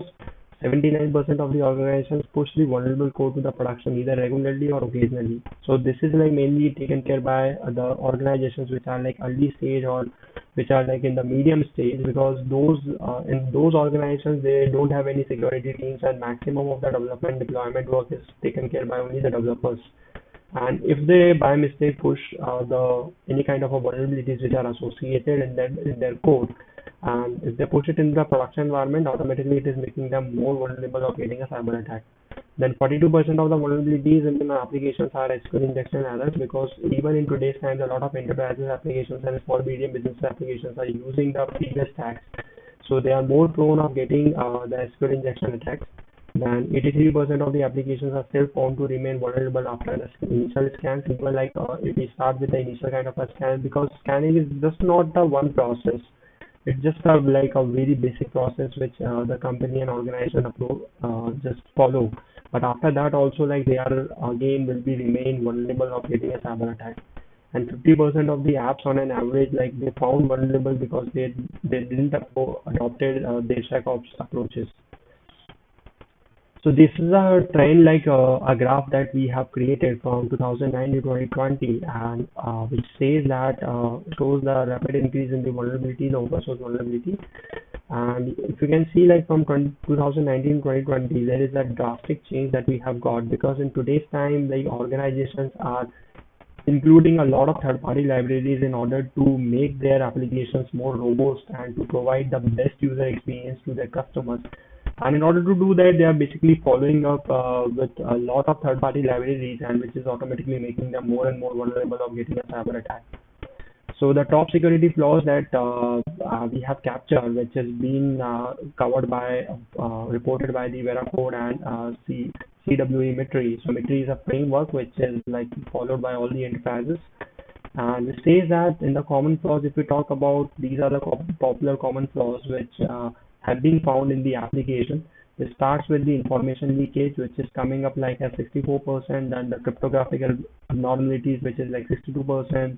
Then CRLF injections, the code qualities, insufficient input validation, cross-site scripting attack, directory transversal, then credential management. And if we go for the top 10, like the top 10 CVE, which is being given by the MITRE for this year, for 2021, which starts with the out-of-bound write, which has the threat score of like 65.93, then cross-site scripting, which is like 46.84, then out-of-bound read, which is 24.9, then improper input validation, that is 20.47, then OS command injection, that is 19.55, SQL injection 19.54, then use after free path transversal, then the cross-site scripting, proxy, and unrestricted upload of a file in a dangerous type. So all of these detail, like if you wanted to know what these terms mean, so that is like widely available over the CB imagery websites, and you can just go there and you can just search about these terms to get a more detail about it, because here we can't like cover all the topics at once. So I'm just giving an outline of like the top application security flaws which has been followed by, which has been like experienced by the in today's organizations. Then moving to the next, we are talking about the type of application security. So the application security is mainly divided up into the five types, which starts with the critical infrastructure and security, where we are talking about the applications which has been used in the critical infrastructure, mainly with the power grid, with the electricity segments, and with the nuclear reactors. So all of these critical applications, they are again like the cybersecurity is required in that, because they are handling those critical infrastructure. Then moving to the next, then we have the mobile and web application securities, which is related to all the mobile applications and web applications that has been used. Then the network securities, again the network securities plays a very important role, because this is the first contact, the first entry point for an hacker. And if he gets anyhow the credentials of the private network which has been used by an enterprise or an organization, they can definitely enter into their database. Then the cloud securities are there, which has been like in today's time, maximum of the applications are getting deployed over the cloud, so they need to follow the various kind of approaches to adopt those securities. Then the IoT security is there for all the IoT devices. So what are the application security challenges which the companies are facing in today's time? It starts with the inherited vulnerabilities, like some of the code that they are using and reusing it. So the vulnerabilities are getting inherited from the previous codes, okay, or from some like the third-party libraries, which again making them more and more vulnerable of getting a cyber attack. And the second, we have the third-party and open source vulnerabilities and dashboards and software supply chain attacks, which has been recently experienced by the lot of big organizations, mainly based out of US. Like if you talk about the Colonial Pipeline, if you talk about the other hacks which has been taking place in the recent months, so they are all like affected by the software supply chain only, which is one of the highest challenge for an organization in today's time. Then the vulnerability detections are there, because still the organization doesn't have the robust solution in order to detect the vulnerability in their runtime environment. And the API security is that again plays a very important role, because if an organization have some endpoints which are publicly available, and if they don't like deploying any sort of a security in that endpoints, then automatically like the hacker can easily access those customer data sets. So what are the application security tools? So these are the popular tools which has been used by an organization. It starts with the static application security testing, then dynamic application security testing, then interactive application security testing. These three approaches are mainly followed by all the pen testers, the cybersecurity and others, and they start with the application testing while following these three approaches. So then we have like the software composition analysis. This is something a bit new, because here we are analyzing all the components of that software, and we are then predicting up and finding out the vulnerabilities which are associated to a very core level of an application. Then the new approach, like a lot of tools are being offered by an organizations which are basically providing up the application security testing as a service. So the application security trends. So basically, the race that we have seen post-COVID, like in the new normal, the organizations are now moving towards the cloud. Like they are not at all going forward with the on-premises servers, which has been followed by the previous approaches. In the post-pandemic time, now the people like they have adopted a hybrid model or working from home. So definitely they need to move their applications to the cloud. So the rapid movement of an application and the rapid cloud adoption of an organization will automatically like it's at the scale which we have seen in the past couple of months. Then the runtime application self-protection. This is also again being followed by in the terms of trends in the application security. Then we have the runtime application self-protection (RASP). This is one of the most popular approach which has been followed by the recent CISOs, CIOs, and the security analysts. Then the backend as a services, where we are like companies are following a very robust approach in today's time, where they are giving they are created a backend as a service. So they are deploying the microservices there, and they are utilizing those services in the secured environment, which is much more secure practice comparatively to the traditional approach of deploying a monolithic architecture. Then we have the monitoring tools which are available mainly for the public and private clouds. Every cloud companies have those monitoring tools available. If it goes from AWS, from GCP, from Microsoft Azure, everyone have the monitoring tools available. And even like a lot of other third-party companies are also offering, which we can directly connect with those cloud providers, and we can monitor all the traffic, the inbound and outbound traffic of an application. Then the web application firewalls, they are basically the previous approach, which is mainly like followed by an organization. They just deploy the firewalls, and then the function as a services, again it's a serverless model which has been followed by an organization. And application workload protection, this is pretty much new, because in today's time, even what the hackers are doing, they are basically like using the memory. They are creating, like deploying the memory based kind of attacks, which are very difficult to figure out or to detect by the traditional application security scanners. And this thing we can like easily detect if an organization is using any sort of tool which is based out of like workload protection. So then, in the last, we will be talking about all the approaches, the current approaches and the future approaches, which is being taken by an organizations for the application security.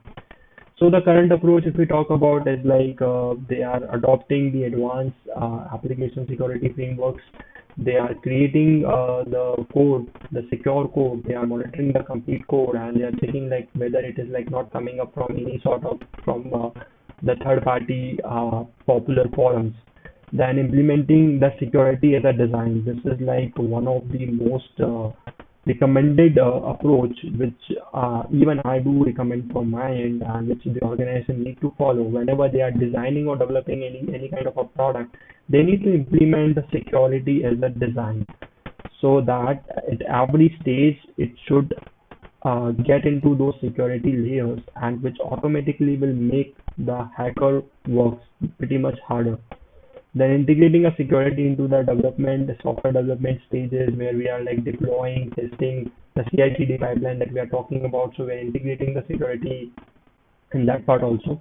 Then using the latest web technology. So it is basically like organizations need to adopt all the latest technologies which for developing up their application, whether it is mobile, IoT, or web applications. Try avoiding the previous techniques or the previous technologies which are not getting any frequent updates, because those frameworks and approaches are more getting more vulnerable of getting a cyber attack. Then regularly they need to update their softwares with the recent patches and the recent updates which are being rolled out by an organization, because they are very important and they contain a very important security critical threat, critical like updates. Then the future approaches, so arrange and prioritize the application. This is going to come up in the future approach, where we are prioritizing that which application and is more important in an organization and which is handling the more critical data. Then data should be encrypted. We need to verify all the third-party libraries that has been used in an application. Then we need to use some more advanced artificial intelligence based tool in order to find the zero-day vulnerabilities, because this kind of vulnerabilities are like maximum of organizations are getting affected of these vulnerabilities, and it's like give them a very less time to just revert or to take any kind of action against it. And before to that only, like the hackers do their work and they just take their complete data, or whether they just start with the ransomware kind of attack, or after doing an encryptions. Then securing all the public APIs that has been used in that applications, and using the automated remediations approach, which automatically making an applications more better in terms of cyber attack. Then the application security testing and orchestration. This is like one of the newest approach, which the organizations, they seems like they will be definitely adopting it in the coming future. So these are the some couple of ways, the previous ways and the new ways which organizations are following. And by that, like definitely you can somehow you can like make your applications less prone of getting a cyber attack. So that's all from my side. And if you have any questions, you can connect me over the LinkedIn or the Twitter. My username is Tapendra Dev, and I will be happy to take any further questions. Thank you, and thank you, American Digital Week.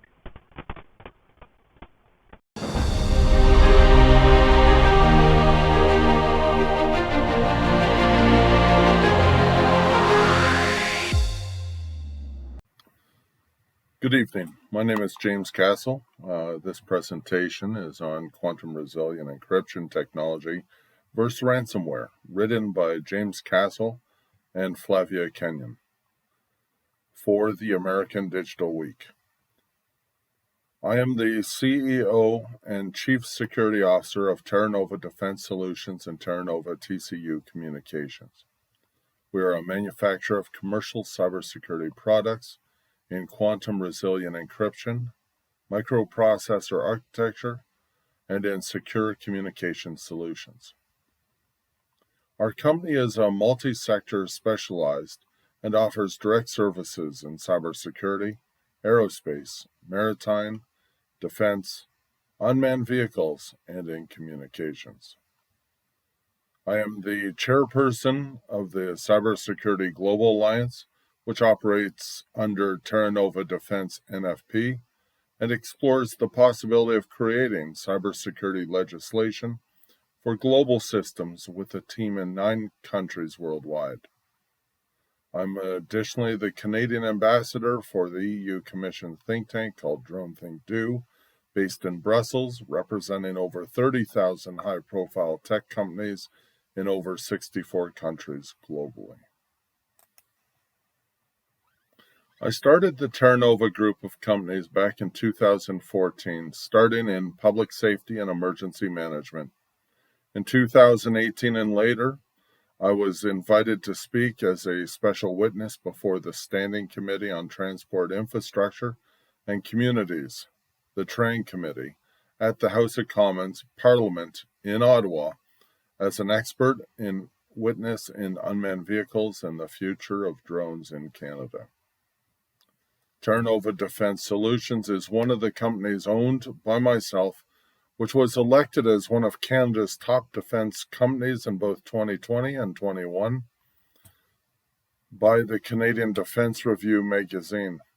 And over the years, it has expanded into a conglomerate of corporations, from defense systems to advanced cybersecurity manufacturing to innovation hub technologies, including cybersecurity, managed services, cyber ranges, and incident management, operating in aerospace systems and in smart city developments for climate change initiatives.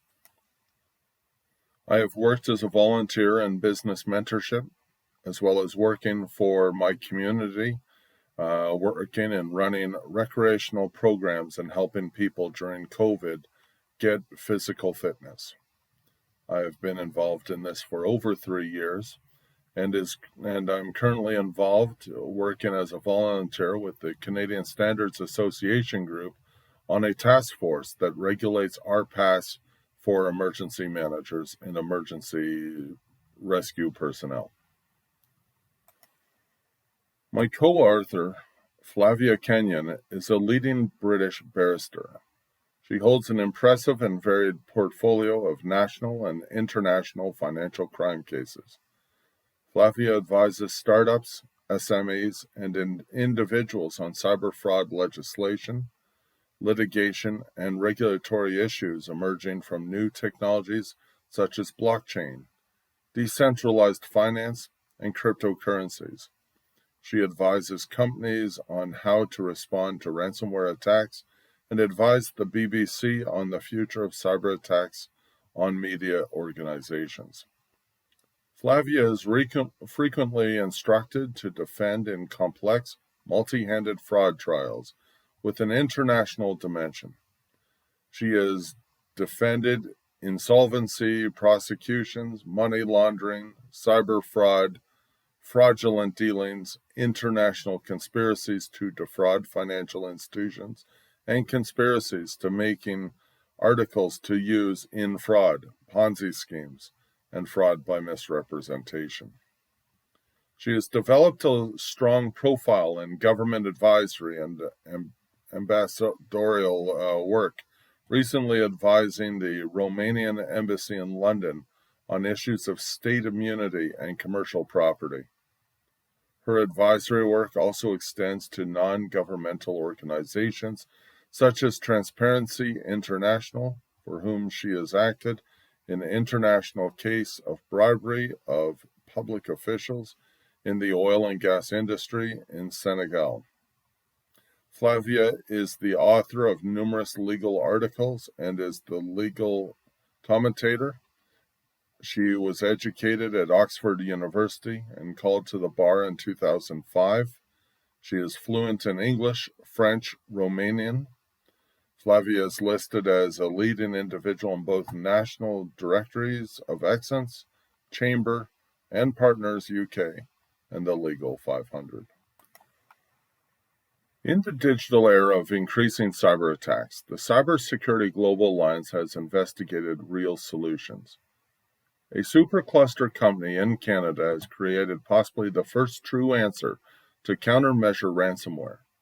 This countermeasure, which has been proven by leading Canadian Polytech University in Saskatchewan, was designed and manufactured to be the world's first superior commercial-grade quantum-resilient encryption software. Originally designed for the military and commercial drone communications, this technology was reconfigured into a Windows-based enterprise technology that is now compatible with Linux, Android, and Apple technologies. This technology was manufactured, designed, and built by our Canadian business partners, CEW Systems Canada, and with Terranova TCU Communications, who are working together in advanced manufacturing of cybersecurity products. As the world plummets into cyber and ransomware attacks, the world needs a superhero, and that superhero is CEW Systems Canada and its encryption tool, Bisymmetric Handshake. Terranova TCU Communications has already expanded into the unmanned and autonomous vehicle sector, automobile industry, aerospace and defense, and into future technologies such as hypersonic technologies and missile defense systems. Terranova TCU Communications is the future defender against electronic warfare and the next generation of quantum-resilient cyber defense systems, alongside with Terranova Defense Solutions. CEW's encryption solutions is defined as a quantum-resilient encryption algorithm designed to encrypt and decrypt data that is being transmitted via the bisymmetric handshake. The solution is ideal for all unmanned as well as manned vehicle communication to prevent cyber attacks from all computers, including supercomputers and upcoming quantum computers. These computers will soon be able to execute brute force attacks against intercepted encrypted data. On December 3, 2020, in the Journal of Science, scientists from China built a photonic quantum computer that they claimed to be 10 to the 14th power times more powerful than the third most powerful supercomputer in the world. The integrated cybersecurity solution proposed within will include internal and external communication encryption using CEW System Canada's bisymmetric encryption software. It uses challenge and counter-challenge codes to exchange public keys using private keys. This ensures listening parties, potentially attackers, will be able to read the contents of the encrypted data and or to send unwanted commands designed to interrupt onboard activities or systems.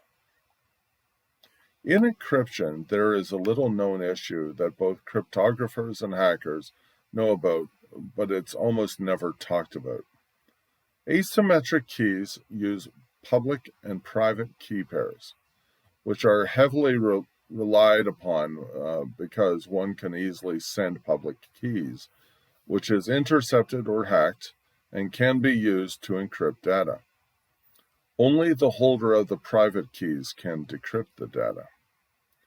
So let's think about this statement for a minute and the consequence in the context of a ransomware attack. Anyone with a public key can encrypt data with it. Essentially, what this means is that anyone who intercepts a public key can pretend to be another person and spoof the receiving device or person. This is one of the main reasons why hackers use to get into the back doors of servers. Let's consider for a moment and create an example to best illustrate this. In typical encryption descriptions, Farah and John exchange secret information while Max tries to intercept the encrypted data. So, Farah sends John a public key, which John uses to encrypt his data. But since Farah is holding the private key, only she can decrypt the message. Public keys will prevent Max from finding out what messages John is sending to Farah, but it does nothing to stop Max from pretending to be John and sending Farah a misleading message. With public key encryption, there is no true secure means by which to help Farah ensure that John and only John can encrypt and send her information.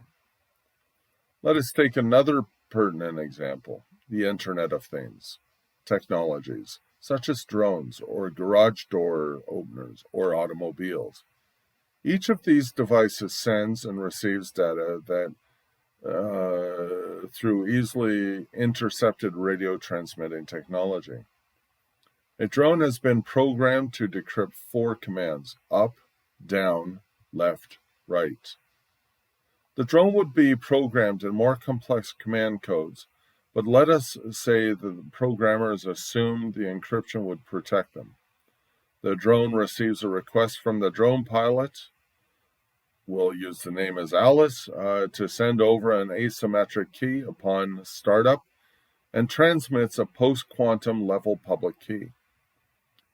Any person's, say Mallory, within transmitting range can intercept the public key. Mallory will not be able to decrypt the command codes Alice is transmitting to the drone. However, because Mallory has intercepted the public key, and since anyone can encrypt data using that public key, she can easily encrypt and send her own commands to the drone, causing the drone to, for example, crash into a near hospital, or even hit a plane that is flying through the air. Another example applies to garage doors. Let's say if Eric intercepts a garage door public key for a large underground parking lot, he can then sneak in behind Sarah's car, and Sarah will have no idea the public key that was used by Eric to stalk her via unimproved access. This is the same in case of cars. If Alice connects her smartphone to the car and Mallory intercepts the public keys, Mallory could take over unwanted functions of the car. There is a real-world vulnerability which currently exists and results in extremely regular data breaches caused by the repeated use of simple and easy-to-remember usernames and passwords. If Corporation A is hacked and all the unencrypted usernames and passwords are stolen, then there is nothing to stop hackers from reusing the stolen username and passwords and logging into large corporate online accounts. This is how Disney Plus service was hacked during their initial startup. In the example of unmanned drones, determining the identity of message command sender is paramount. Bisymmetric encryption uses a unique and novel handshake incorporating encrypted session key combinations, allowing users login credentials, biometric data, credit card data, or command activation codes to be quickly and correctly processed without directly transmitting this confidential data. The plug-and-play hybridized encryption system employs concepts like asymmetric encryption meshed with more secure symmetric encryption.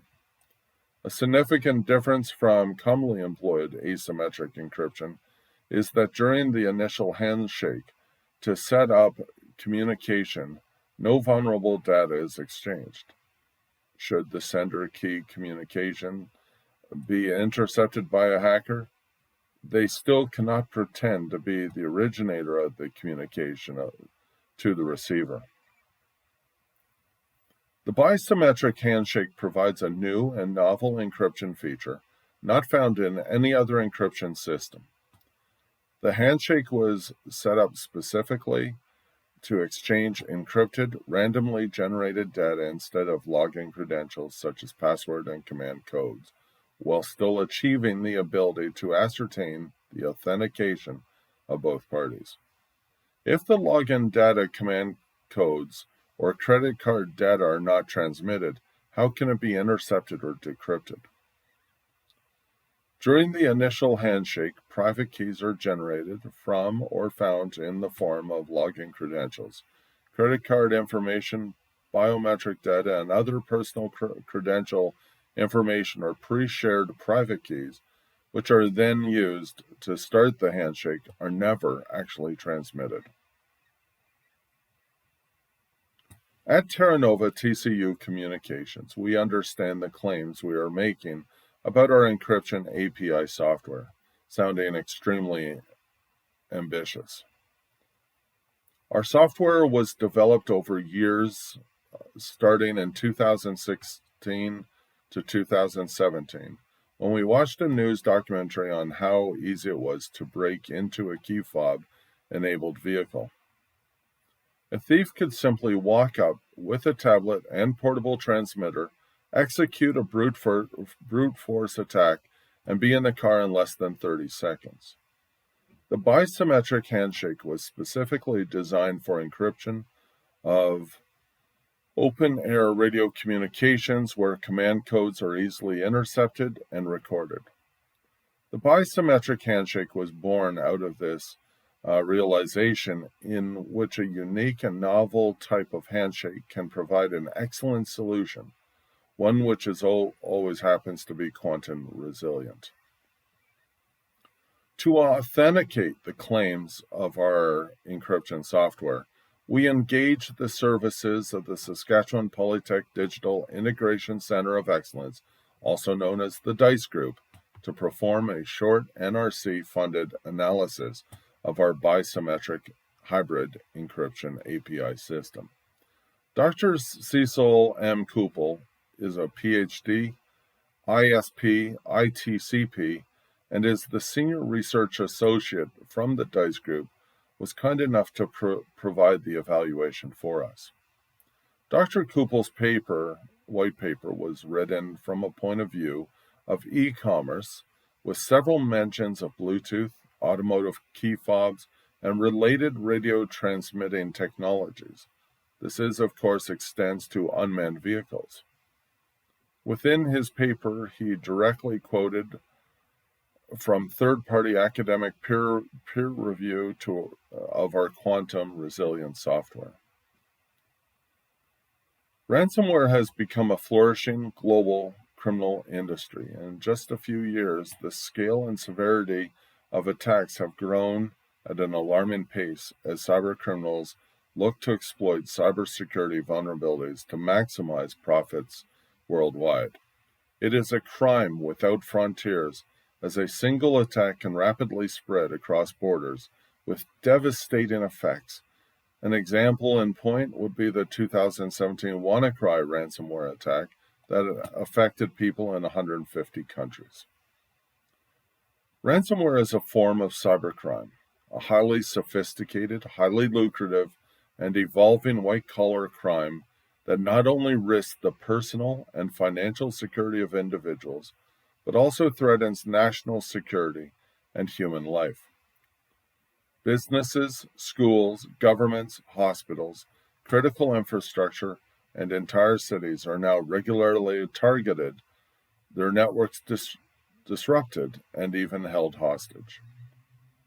This is a type of malware, software designed to cause harm to a computer or a computer network for financial profit. The malware is designed to encrypt files on a device, rendering them unusable. Malicious actors then demand ransom in exchange for the decryption. Generally, an attack has two main goals. The primary goal is financial profit. The demand of the ransom payment is cryptocurrency, usually in BTC.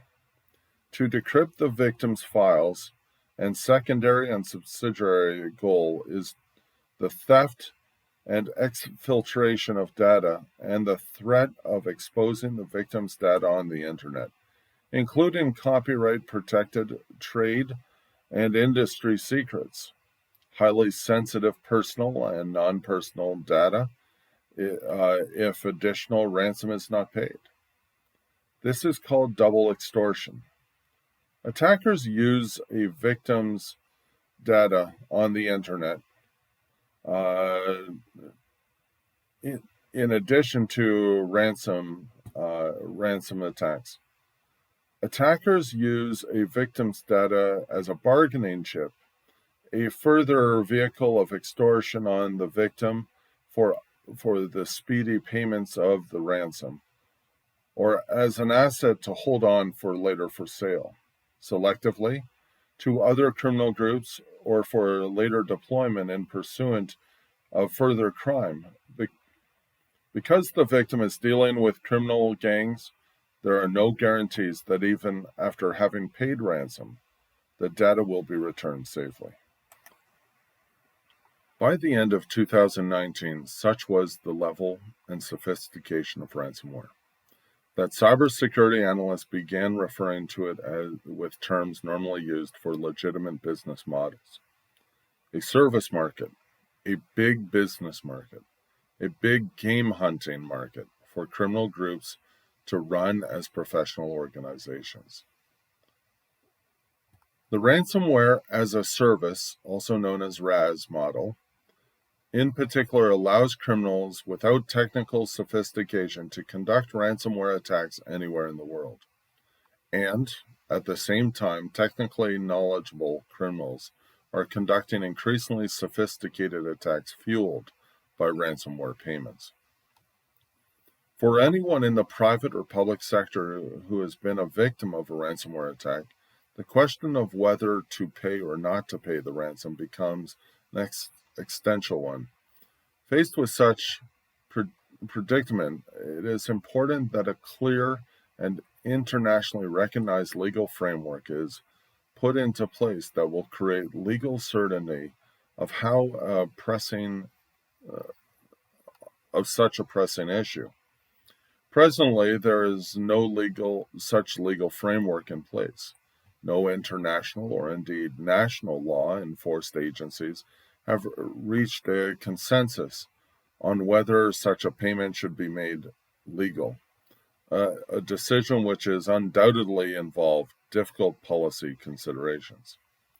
Presently, victims agonizing about whether they should proceed to engage with attackers do so in a legal vacuum and may expose themselves to unwanted liability if they have not sanctioned to be compliant.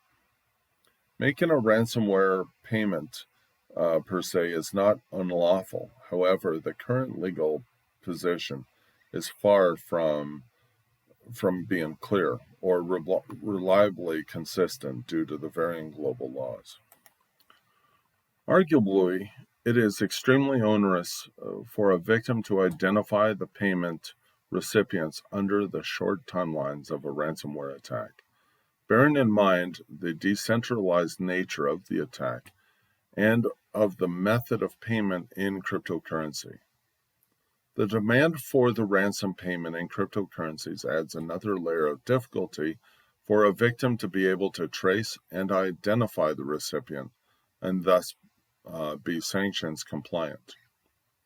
Attackers have become well versed in the use of blockchain with its transparent ledger of transactions by law enforcement and digital forensic agencies in tracing the payments. In order to obfuscate law enforcement and the forensic tracing process, cyber criminals are now using decentralized exchanges, which by their very nature do not have a middleman or intermediary, and are extremely difficult to regulate, as opposed to centralized exchanges. Financial entities subject to anti-money laundering and KYC regulations. Attackers demand the payments to be made to unhosted, self-hosted wallets, wallets that are not hosted with an exchange. An unhosted wallet is effectively software installed on a computer or device. The funds are controlled by the individual without the need for an intermediary. Users of unhosted wallets interact directly with a digital currency system without the involvement of a financial institution, service provider, or other intermediaries, such as a centralized exchange. Importantly, users of unhosted wallets can receive, send, and exchange their crypto assets with other unhosted wallets without revealing their identity. This makes it almost impossible for law enforcement, let alone a victim of an attack, to trace the identity of the ransom recipient. According to the chain analysis of 2021 Crypto Crime Report, the total amount paid by ransomware victims increased by 311% in 2020, reaching nearly $350 million worth of cryptocurrency. Although there is a strong presumption against making the ransom payment built into both the OFAC guidance and the UK-EU regulations, there is no legal clarity as to the status of making a payment to an organized cybercriminal group. The concept itself profoundly offends the old common law principle of aiding and abetting, assisting in the commission of crime, which in itself is an offense. There cannot be any doubt that the ransom payment constitutes criminal property. Most jurisdictions now recognize that cryptocurrency is property in law, representing the hacker's benefit from criminal conduct, namely from extortion, blackmail, and the ransomware attack, both criminal offenses in most advanced jurisdictions. Further legal considerations may also come into play. Firms that pay ransoms and their facilitators should also consider whether they have regulatory anti-money laundering reporting obligations under Part 7 of PACA 2002 and the Money Laundering and Terrorist Financing Amendment Regulations of 2019 to submit a suspicious activity report, also known as SAR, to the National Crime Agency in respect of information that comes to them in the course of their business, if they know or suspect or have any reasonable grounds for knowing or suspecting that a person is engaged in or attempting a money laundering or terrorist financing offense. This may commit an offense if they have knowledge or suspicion of money laundering activity or criminal property, do something to assist another in dealing with it, and fail to make a SAR. Submitting a SAR protects an individual and an organization by providing a potential defense against money laundering financing offenses known as consent, appropriate consent, and prior consent defenses. In conclusion, navigating the complex and unclear international sanction regimes while dealing with a ransomware attack and the demand for payment is a fraught process, which leaves victims of attacks vulnerable. The technical solution presented in this speech discusses the bisymmetric handshake, providing a new and novel quantum resilient encryption feature, which may just offer the much needed harbor of safety against the onslaught of ransomware attacks. For final statement, it is good to know that quantum resilient encryption software does not stop a cyber attack from happening, but it will stop the threat actors from taking that data and being able to read that data, which could potentially put an end to ransomware altogether around the planet. My name is James Castle. Thank you for watching, and have a great evening.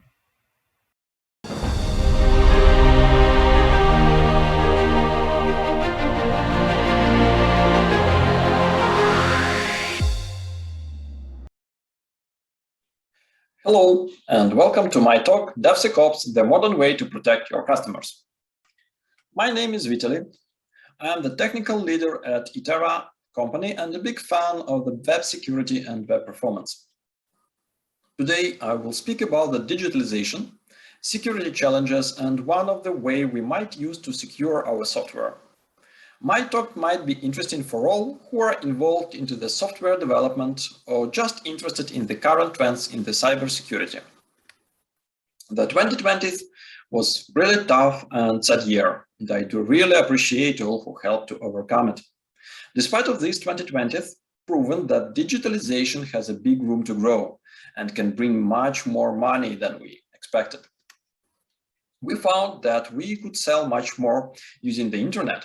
United States e-commerce grows up to 200% in the 1 year.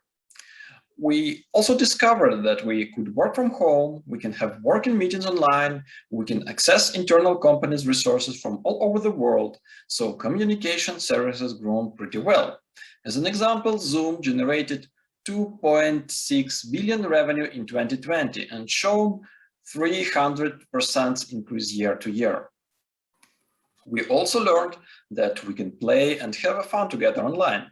The games market generated $177 billion, and Travis Scott virtual concert at online game Fortnite was shown to more than 15 million people simultaneously. All this led to the emergence of a lot of new software. Even my grocery store has the mobile application for online ordering. Unfortunately, as we all know, with great power comes great responsibility, and 2020 has proven this very well. The Comfort streaming site for adults reported cybersecurity incident and reported that they leaked something like almost 11 billion records, including the real names, emails, conversations, and payment logs. Broad Voice also reported cybersecurity incident that leaked 350 million records with real names, phone numbers, and sometimes even some code transcriptions.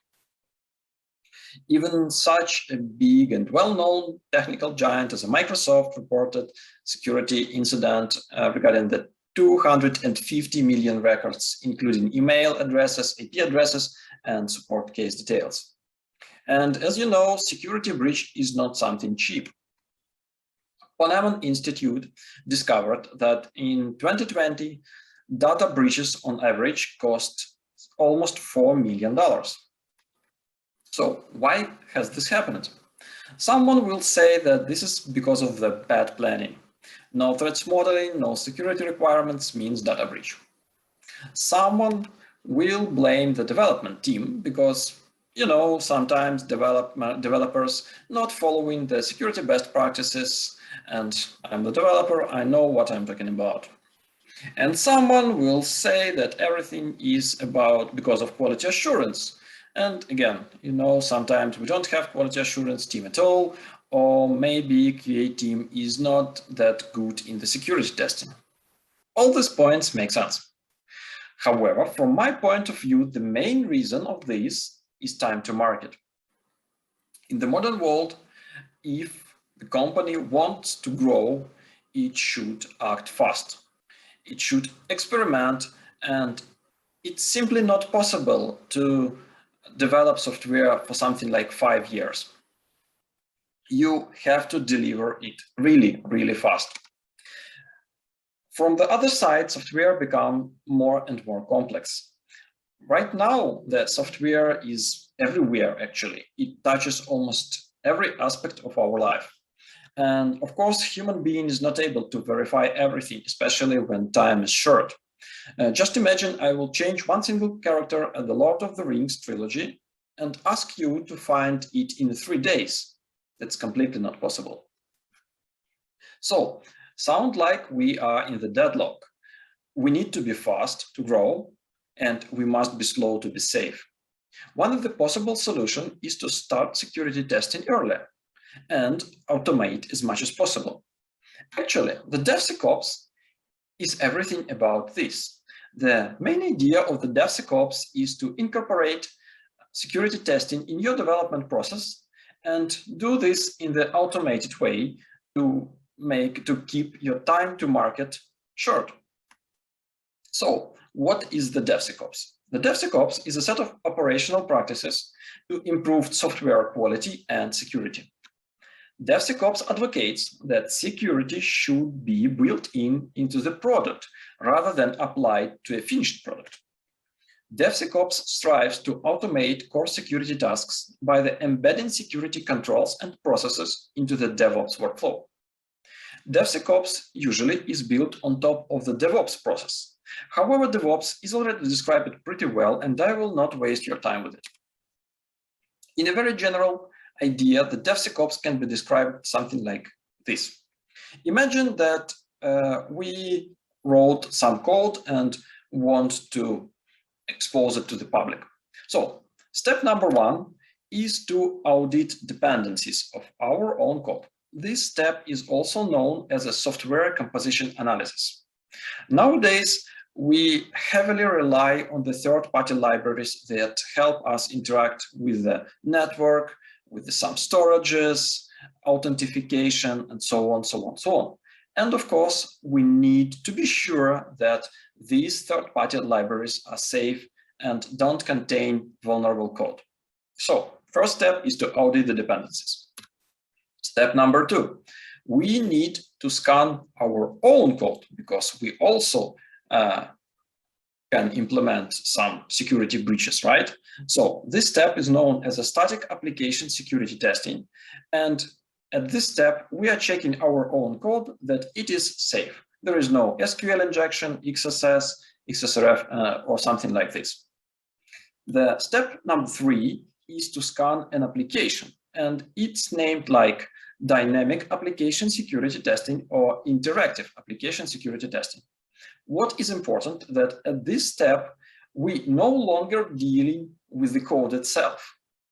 We are dealing with the application, and we are testing the behavior of the application, not the code, but the application. And the last but not the least step is penetration testing for the whole system. At this step, we usually ask some cybersecurity specialists to test all our system for the vulnerabilities, and they testing it from each and every aspect, including the environment, including the network, and so on, so on. And this is the only step that cannot be automated, unfortunately. So in real life, it might look something like this.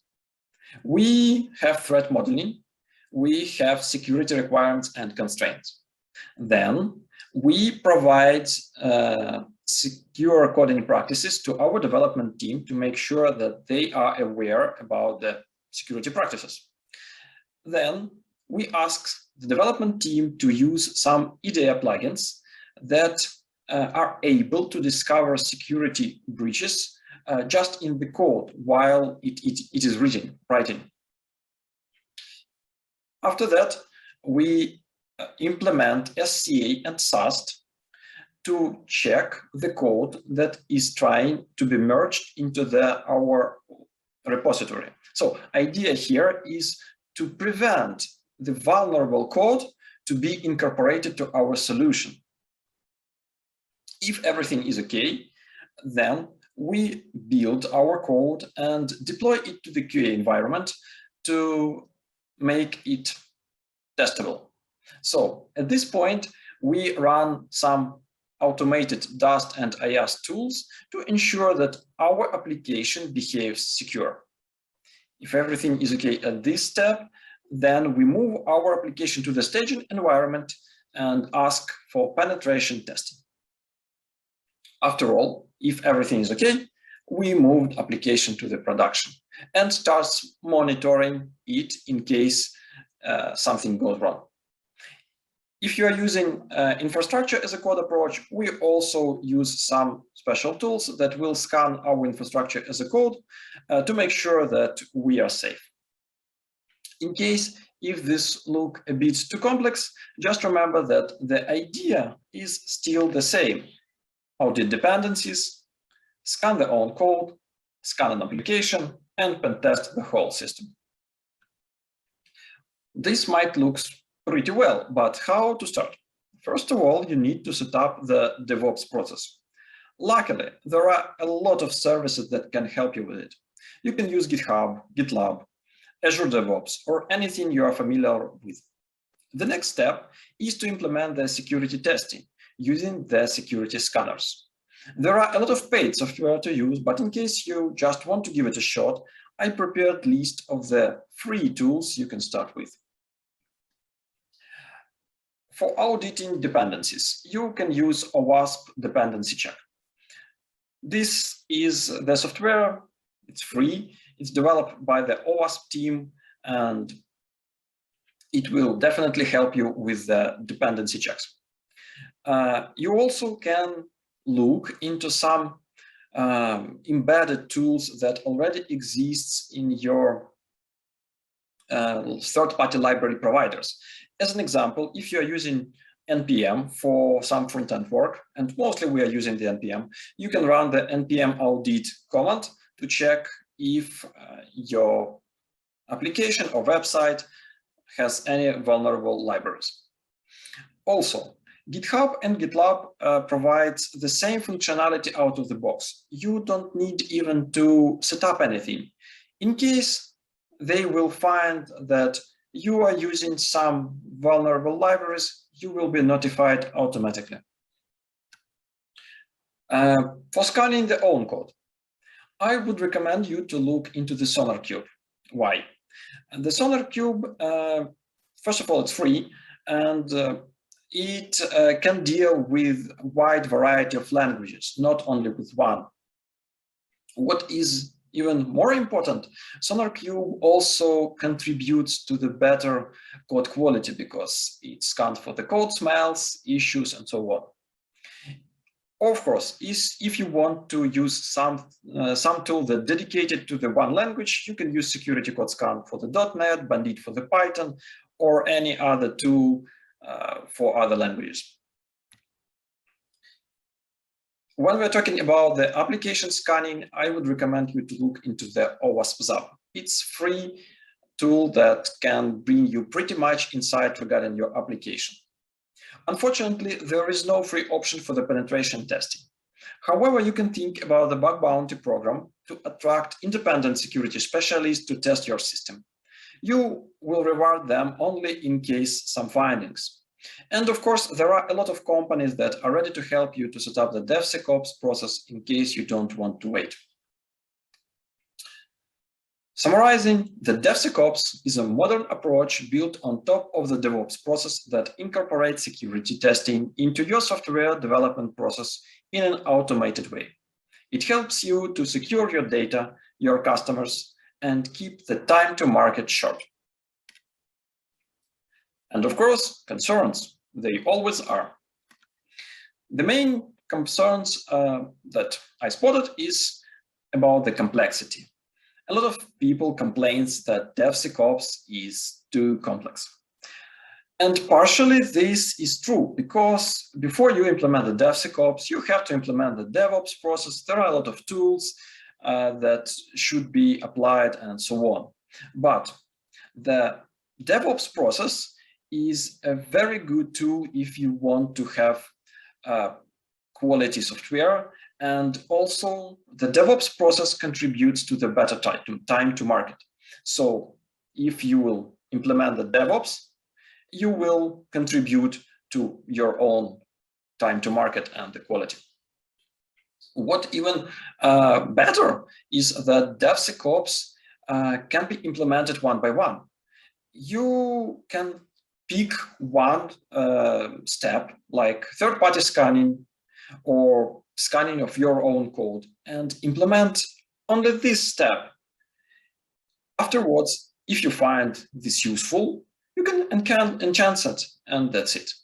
So it's a bit complex, this is true, but you can do it one by one to decrease the complexity. And the second concern is that I am not under the threat. Sometimes people thinking that if the company is not such well known as like Microsoft or Apple, then it's not under the threat because, it's not that big. Unfortunately, this is completely wrong. Just right now, while I'm talking, a lot of automated software are looking for the vulnerable application and vulnerable code. They are not checking your company size or revenue. They're just trying to exploit everything they found. So in case you're thinking that some company is not under the threat just because it's, let's say, small, this is completely wrong. That's it. Thank you for the listening. In case of you have any question, please contact me via Twitter or the LinkedIn. Have a nice day and stay safe.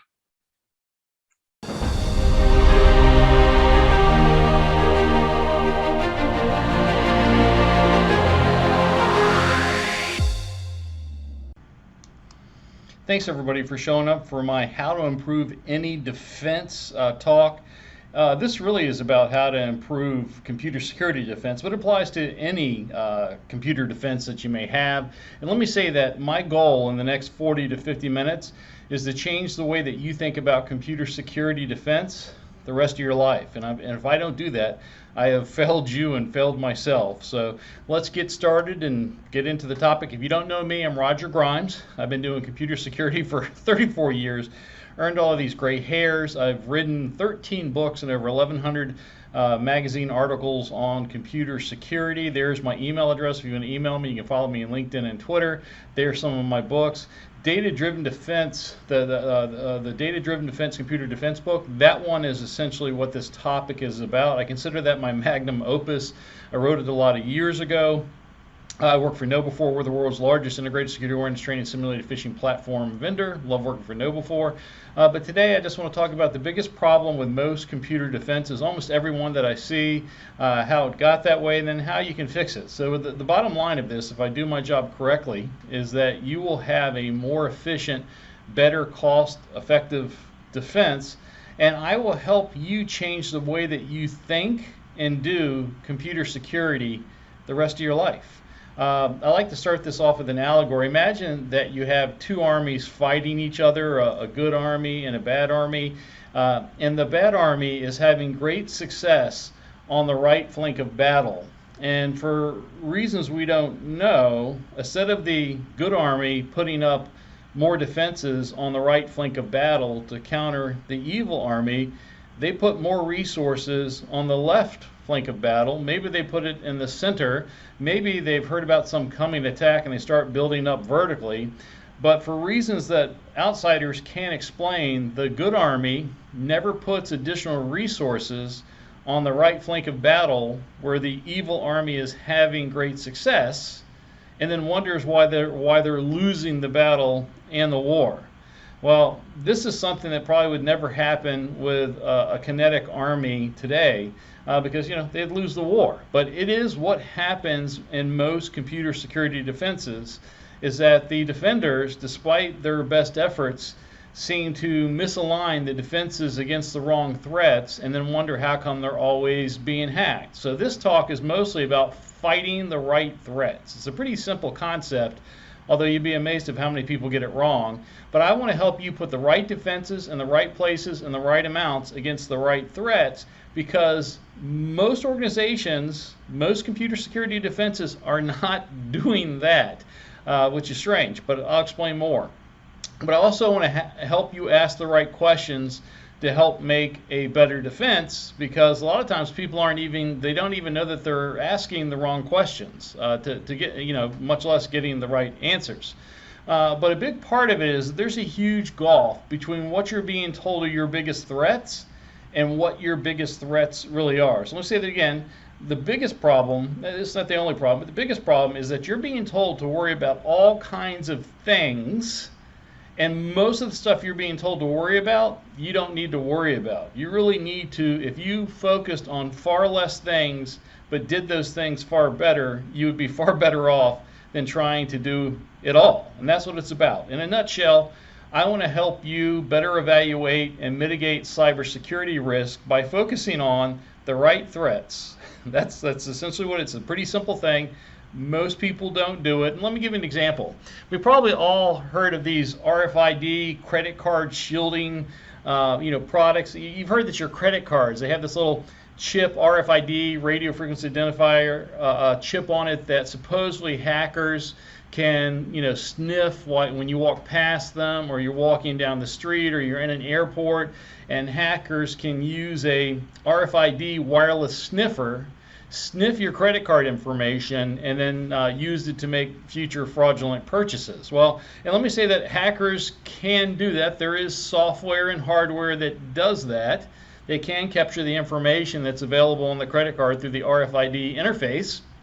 And because of that, there's an entire billion-dollar industry that has sprung up to allow you to shield your credit card or other, sometimes passports or whatever, so that the hackers can't wirelessly sniff it. So there's a billion-dollar industry making these little credit card shielding products. You've seen little like mylar sleeves that look like mylar sleeves. Wallets many times will indicate they're made with anti-RFID, blocking material. You can buy purses that have the material. My wife told me she was shopping for jeans a little while ago, and it had a little tag saying, "Oh, these jean pockets, they're anti-RFID enabled, so your stuff can't be sniffed." And here's the thing: it's a billion-dollar industry, and there's not been a single real-world attack that an RFID shielding product would have prevented. Let me say this again. There is a billion-dollar industry making RFID shielding products, and there is, as far as I know, and I've been looking for it for over 10 years, not a single real-world crime ever that an RFID shielding product would have prevented. And yet it's a billion-dollar industry. Or to apply it more to computer security, let's talk about Meltdown Inspector. Meltdown Inspector are easily probably the biggest threats and risk I've ever heard about in my 34-year computer security career. They were announced probably 1 to 2 years ago. They impacted every CPU chip, or most CPU chips that were released since the 1990s. So it was Intel and AMD. It impacted Linux machines, Windows machines, Apple machines, cell phones. And the problem was with Meltdown Inspector that if you did not apply the necessary patches from the vendors, that you could not stop the attacks that used those exploits. Let me say, when they announced Meltdown Inspector, there's a dedicated website for Meltdown Inspector still to this day.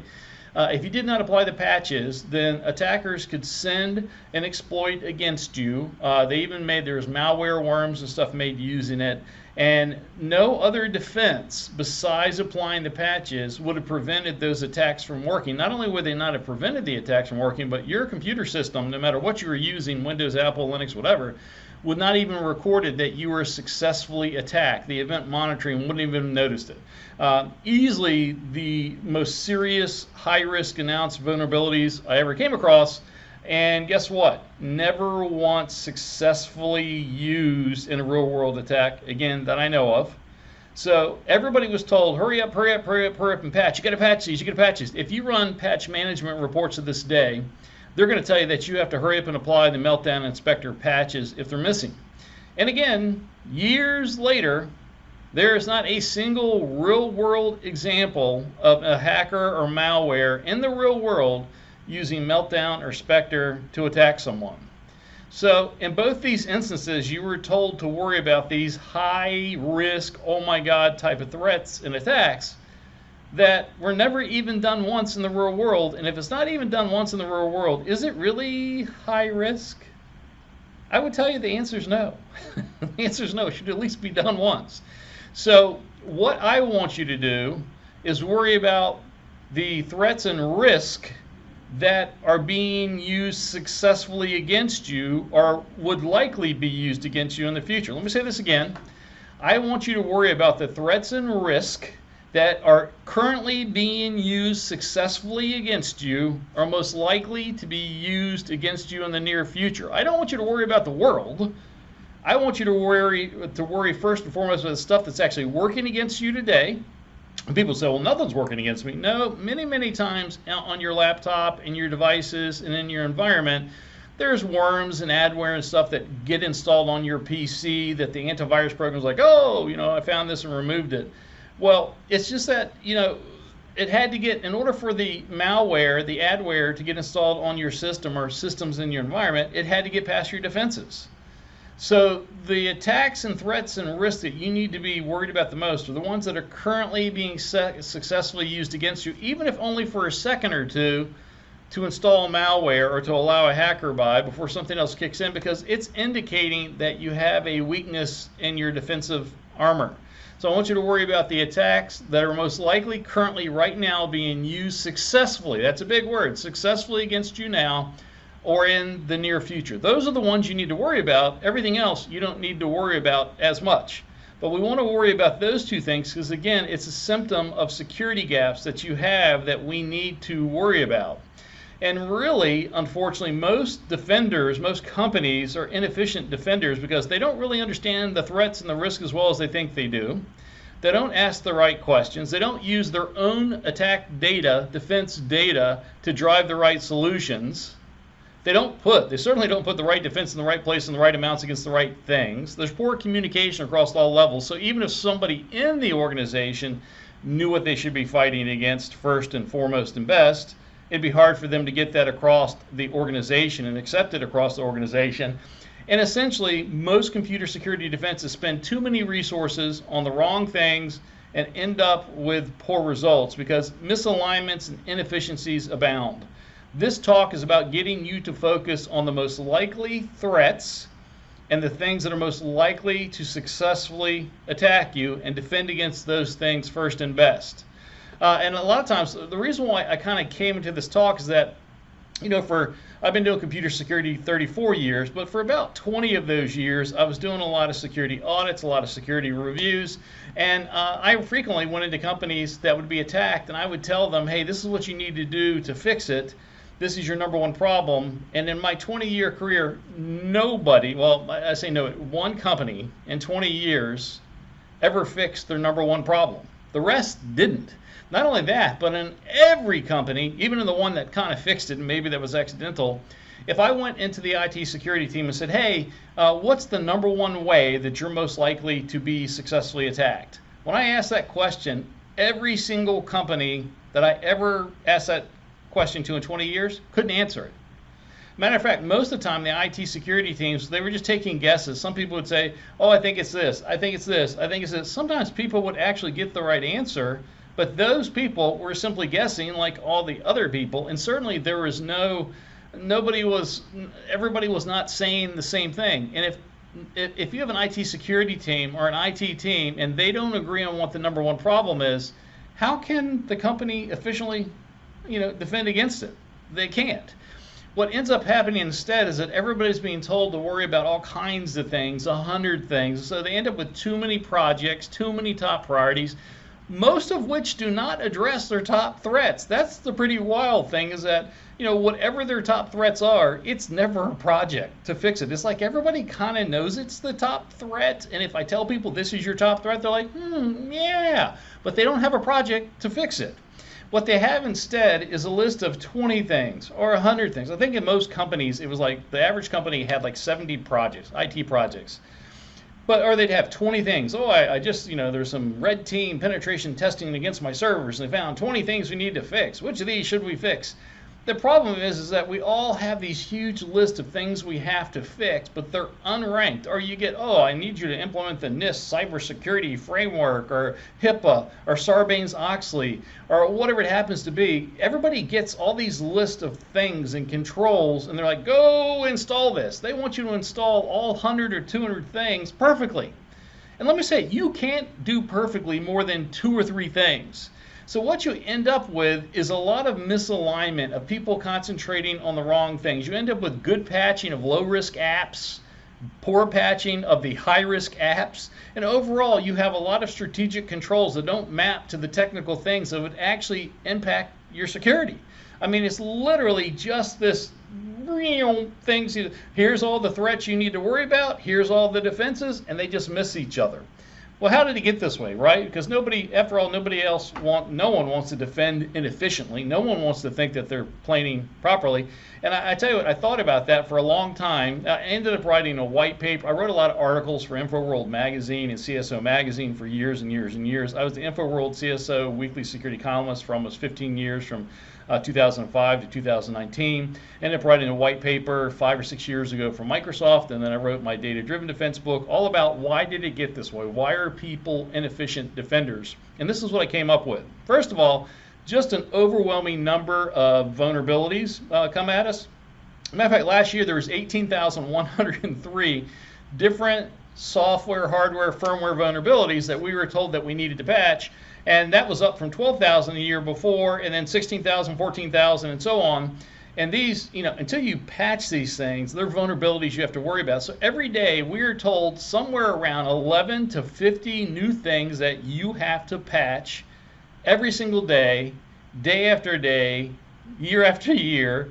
And that's on top of the hundreds of millions of malware programs like ransomware and worms and viruses and Trojans trying to get into your system, and all the different types of hackers, the manual human hackers, nation states, script kiddies, ransomware attackers, money thieves.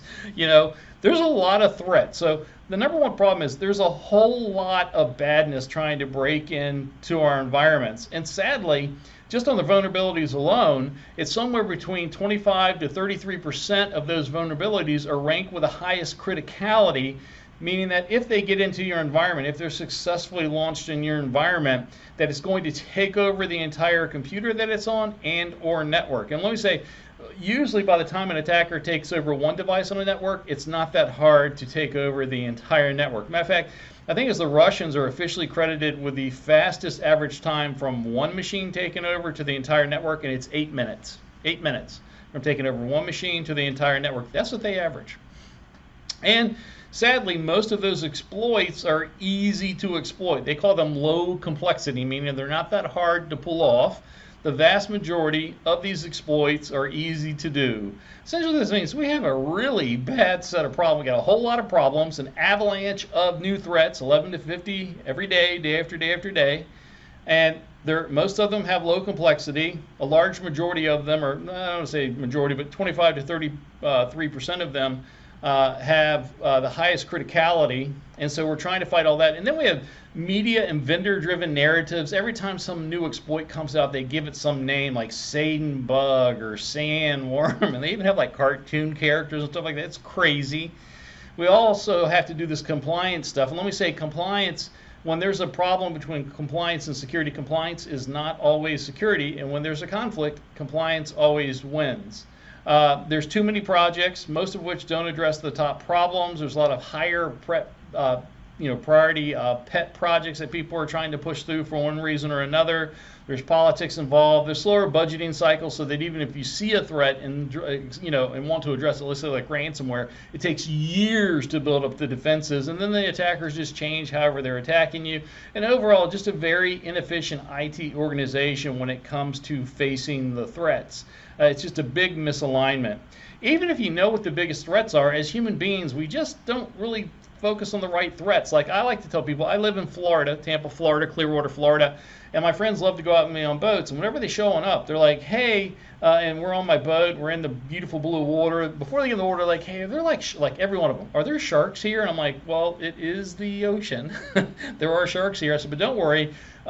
Your odds of being attacked by a shark are literally millions of times less than the risk you took driving here today. Like when you drive here, your odds of dying in a car in your life are like 1 in 50 to 1 in 100, and your odds of dying today on any particular road are like 1 in 100,000. I think it's in some roads 1 in 18,000. But I always tell them, you driving here today to get to my boat was the most risky thing you did. They don't care. They're scared of sharks. Or even when I fly, like I think about it, my odds of dying in an airline crash are like 1 in 11 million. It's really, really rare. U.S., especially in the U.S., U.S. has had really, low incident of big jet airliners dying or whatever. Very low incident that you're going to die in an airliner. But every time the plane is taking off, I'm kind of nervous, a little bit nervous for the takeoff or whatever. And I don't know why, especially since I know that the car ride to the airport was by far thousands and thousands of times more high risk than the airline flight. But I just can't change my human thing. All right, here's another one. I got this from the Bill and Melinda Gates Foundation a couple years ago. More people die in one day from mosquito deaths than in the entire 100 years of shark attacks. More people die in one day than 100 years of shark attacks, but guess which one people fear more?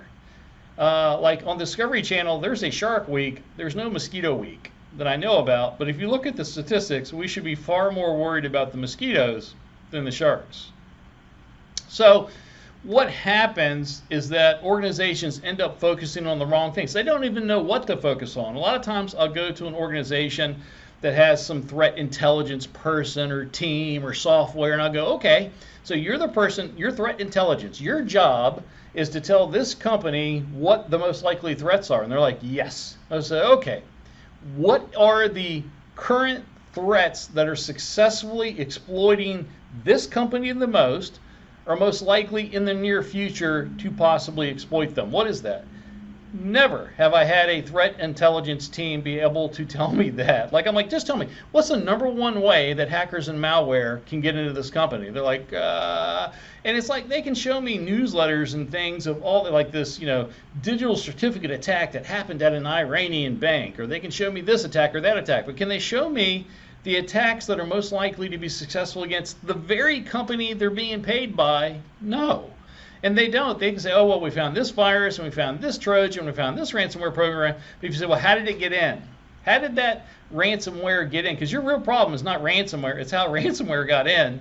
They're like, they don't know. And so I came to think that instead of calling these teams threat intelligence, I ought to call them threat unintelligence, because they're not doing a good job on the very things that they say they're supposed to tell you, which is, if they're not telling you how your company, how your organization is most likely to be attacked currently and in the near future, what is their job?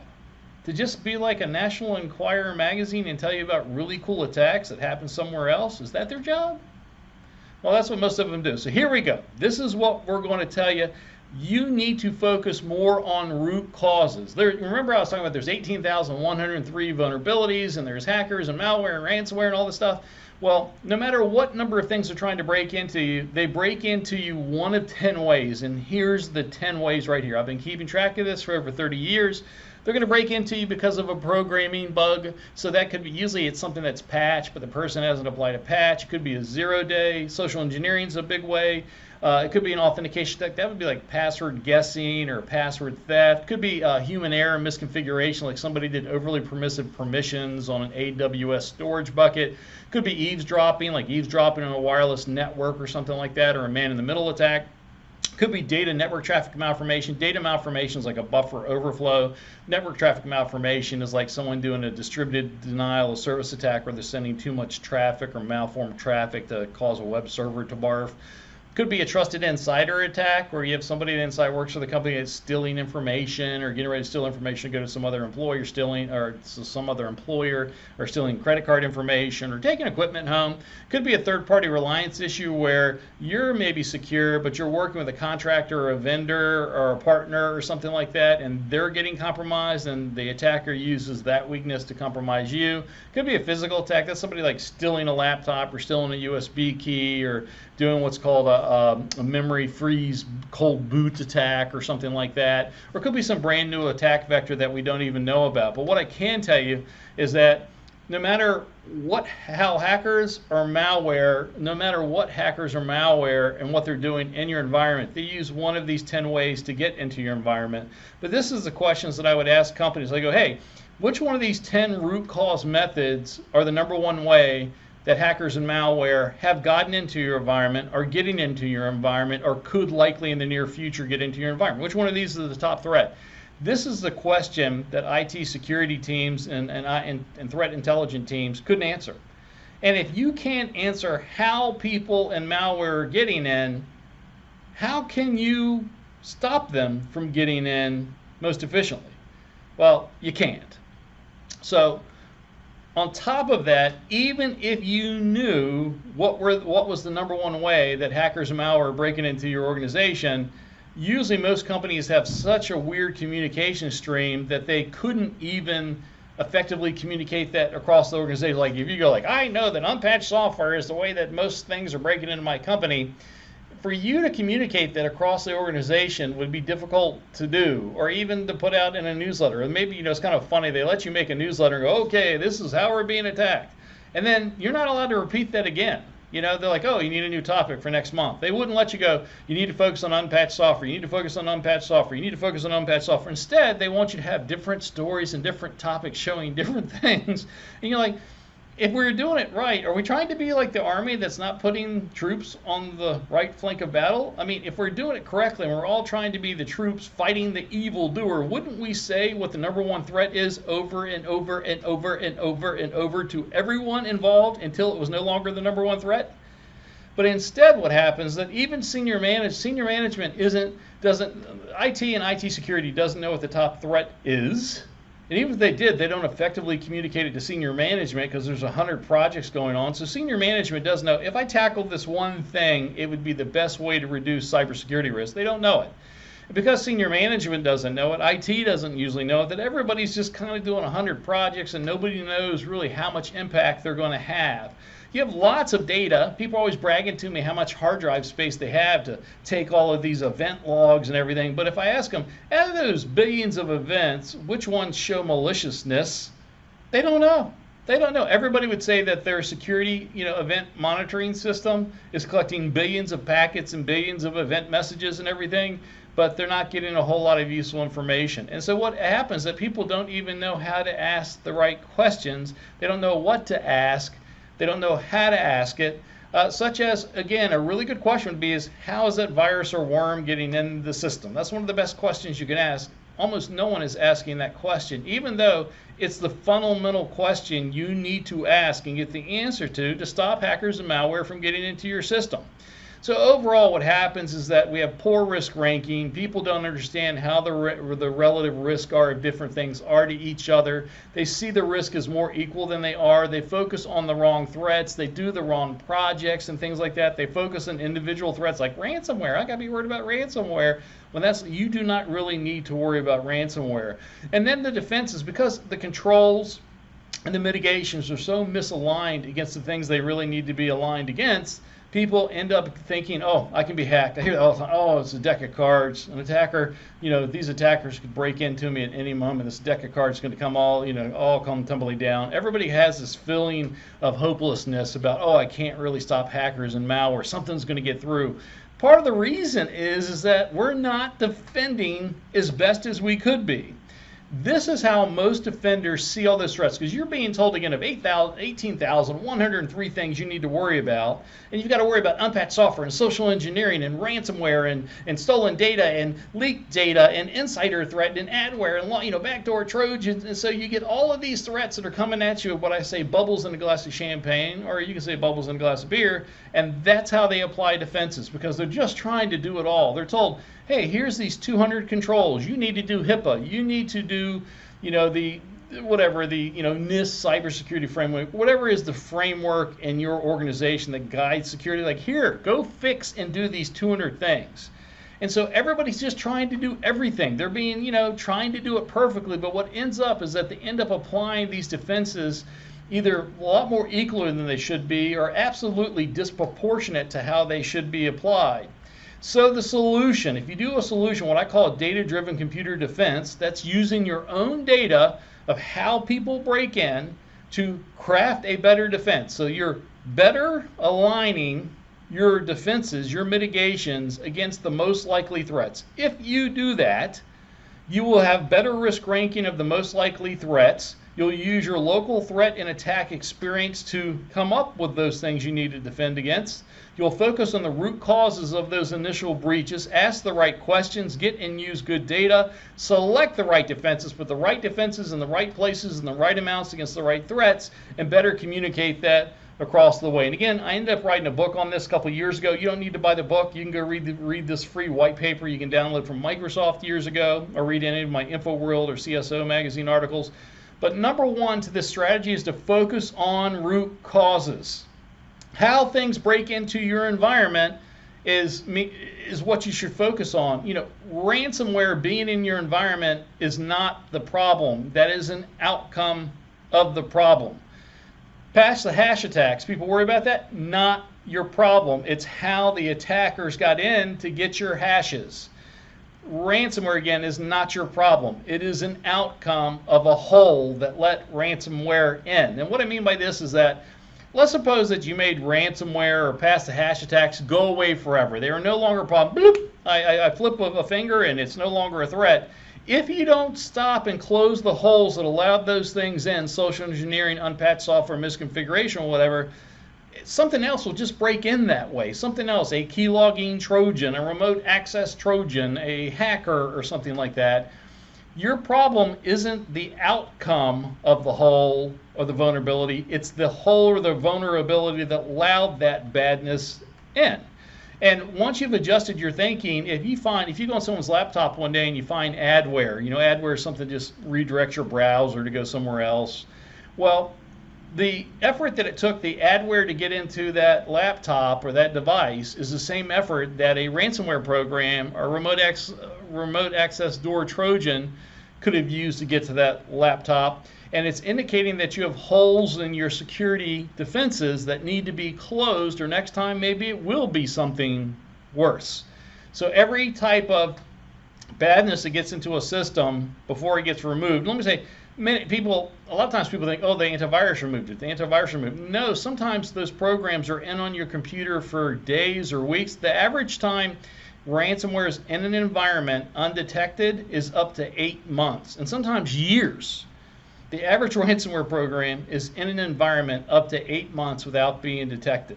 And that's just a sad fact of the matter. But the problem is that whether it was in there for 1 day or 3 days or 8 months, the ways that the ransomware broke in, the exact same ways, 10 ways that I talked about before.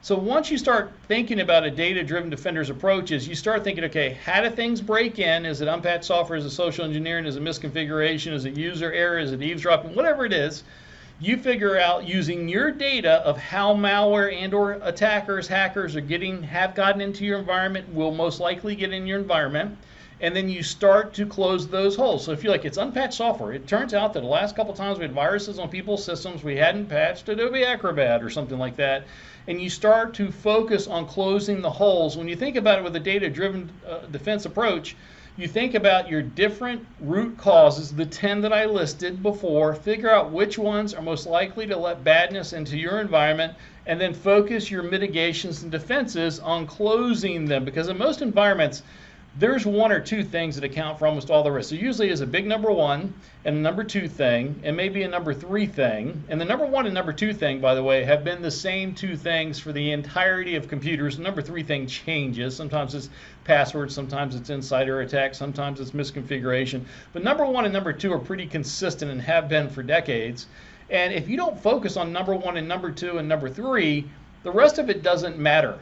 And what happens is most people are focusing on all the little stuff, all the little bubbles, and they've not been told that some of the bubbles are far larger than others. So what should you be focusing on? Without a doubt, social engineering and unpatched software for most organizations. Unpatched software and social engineering have been the number one or number two way, sometimes they switch places, of how malware and hackers get into devices and environments for the entirety, from multiple decades of computers. And let me say, don't trust me, right? Like, you know, I could be lying to you because I work for KnowBe4, a company that sells anti-social engineering software and services to try to help with that. I could be lying to you. Ask yourself, like, anytime you read a story that's in the paper or you hear about somebody that was compromised, let's say like Equifax, right? Equifax, it was unpatched VPN, unpatched Apache Struts software, or when you know, some other, you know, Travelex got compromised, it was unpatched VPN software.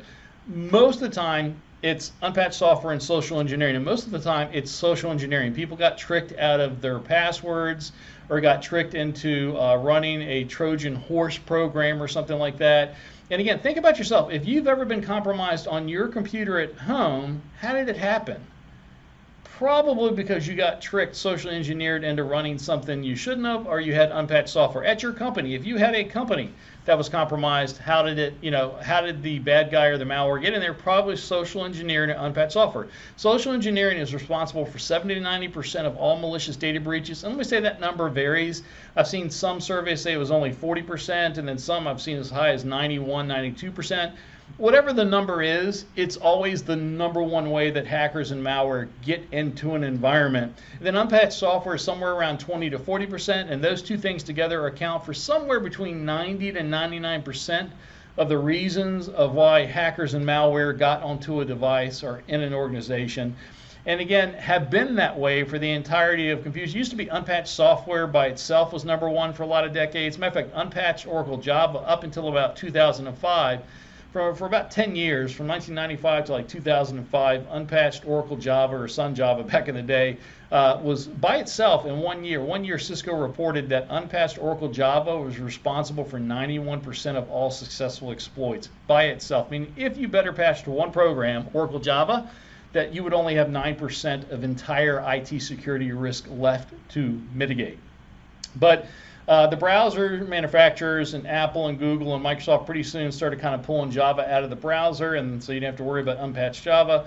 And about then, social engineering became number one, and so far, ever since then, I think ever since 2009, social engineering's been the number one threat by far. And again, you shouldn't believe me. I could be lying to you. You should measure every time there's viruses or Trojans or worms or hackers or whatever ever found on somebody's desktop, like when malware, when a virus program finds some malware program and removes it, you have to ask yourself, how did it get on that person's laptop? How did it get on that person's desktop? How did it get on their device? Probably social engineering and unpatched software. Whatever it is, once you find out what those problems are, you need to create what I call the 3x3 security control pillars to fight those things. So if it's unpatched software, if it's social engineering, if it's misconfiguration, whatever it is, when you're trying to defend something, you need to create a layered, what they call defense in depth set of policies, technical controls, and education to fight it.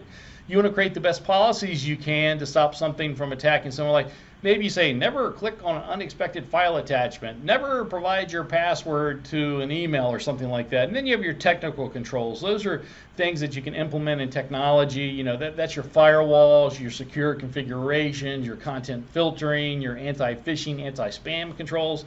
And then you have training and education. That is because no matter how great your policies are, no matter how good your technical defenses are, some amount of badness is going to end up in somebody's inbox or on their screen, and they're going to need to, you want to teach them to recognize what potentially malicious behavior looks like, or what a phishing email looks like, or a phishing SMS message or whatever, and then how to handle it, which is to delete it, ignore it, and or report it, hopefully to somebody in IT security so they can at least be aware of it. But you want to make the best policies, technical controls, and education to prevent bad things from reaching an end user. You want to have early warning detection for things that get past your preventative controls, and then you want incident response and good recovery to minimize the damage. And maybe it circles back around and you update one of your preventative controls because something was missing there, or you increase your education because somebody wasn't following the right policies or procedures or something like that. But anyway, that's what we do.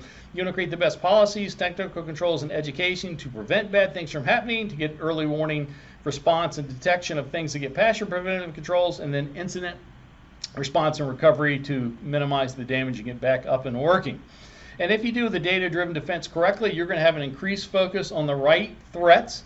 You're going to have a more efficient, lower-cost computer security defense because you're focusing on the right things. You improve data collection and analysis, better threat intelligence that's telling you how things are breaking in, improve that threat detection, and having quicker responses to growing threats, reduce damage, more accountability, and measurably lower security risk, increase trust by all computer security defenders because you're getting better at it, which increases the morale. People no longer start to see, like I hear this topic all the time called assume breach. Like assume breach, and assume breach says that you have to assume that there's either attackers or malware already in your environment, or they could easily be so if they tried. And let me say that's the truth today. You know why? Because people aren't doing a data-driven defense. If you were better at defending and stopping Assume breach says assume they're in and let's try to track them. And I want you to try a better job of stopping the root cause exploits that allows badness in your environment in the first place.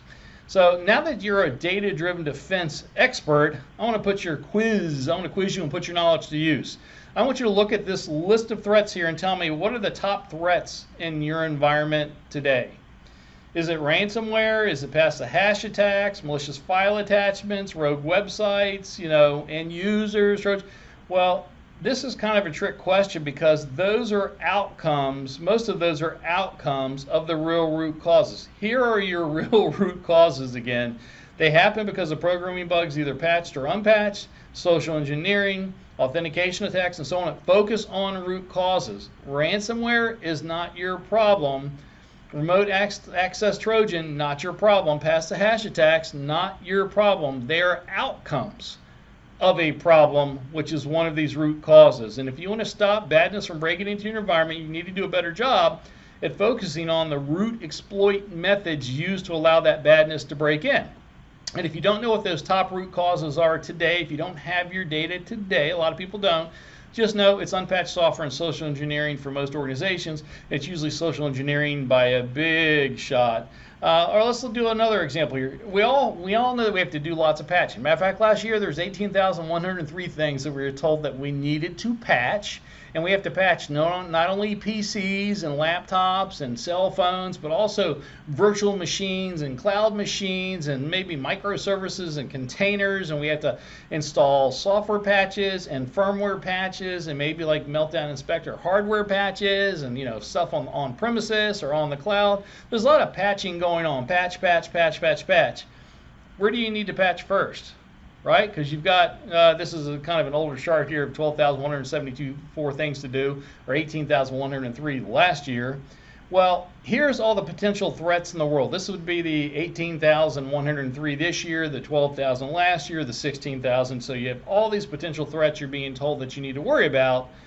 Well, really, only 2% of those, according to Cybersecurity, only 2, maybe 3% of those are ever actually exploited ever in the world. So out of all those things you're told to worry about, 98% of them never get exploited or tried in the world. Like Meltdown Inspector, like RFID credit card sniffing or whatever. They're out there, they're a possibility, but they just don't get exploited in the real world. If they don't get exploited in the real world, you don't need to worry about them. So the reality is you don't need to worry about everything. Only the stuff that's actively exploited in the real world, that's actually not that much. And really, what you need to worry about is just the things that are actively exploited in your own environment could possibly be exploited. Like if there's an Apple bug, but you have no Apple machines in your environment, you don't need to worry about it. And the reality is you're probably blocking a lot of those threats, or you've done the patches or done some firewall rule that really you don't have to worry about most of the things. You only have to worry about the thing that you should worry about the most are things that are currently exploiting your environment or most likely to exploit your environment in the near future. Then worry about everything else. The problem is almost everybody's incentivized to worry about everything all the time. Like they print up a patch management report. If you run a patch management report for your device or your environment, it's going to have hundreds of things that you need to patch. You got to do this and this and this. It's all highly critical. You got to hurry up and install this. The reality is you don't. The average organization only has maybe 10 vulnerabilities that are ever tried against it in a given year against any machine that's in it. And the reality is, even if every possible potential vulnerability was tried against your organization, it would at max be 2, maybe 3% of the world, depending on the year, but about 2% these days. If you better patched 100% perfectly patched those 2%, you're going to be far better off than if you just kind of patched everything, because that's what our people are doing today. They're kind of patching everything, but they're only getting like 99% accuracy. And the things that they're not patching is the stuff that's most likely to be exploited. Hence why the attackers are exploiting it.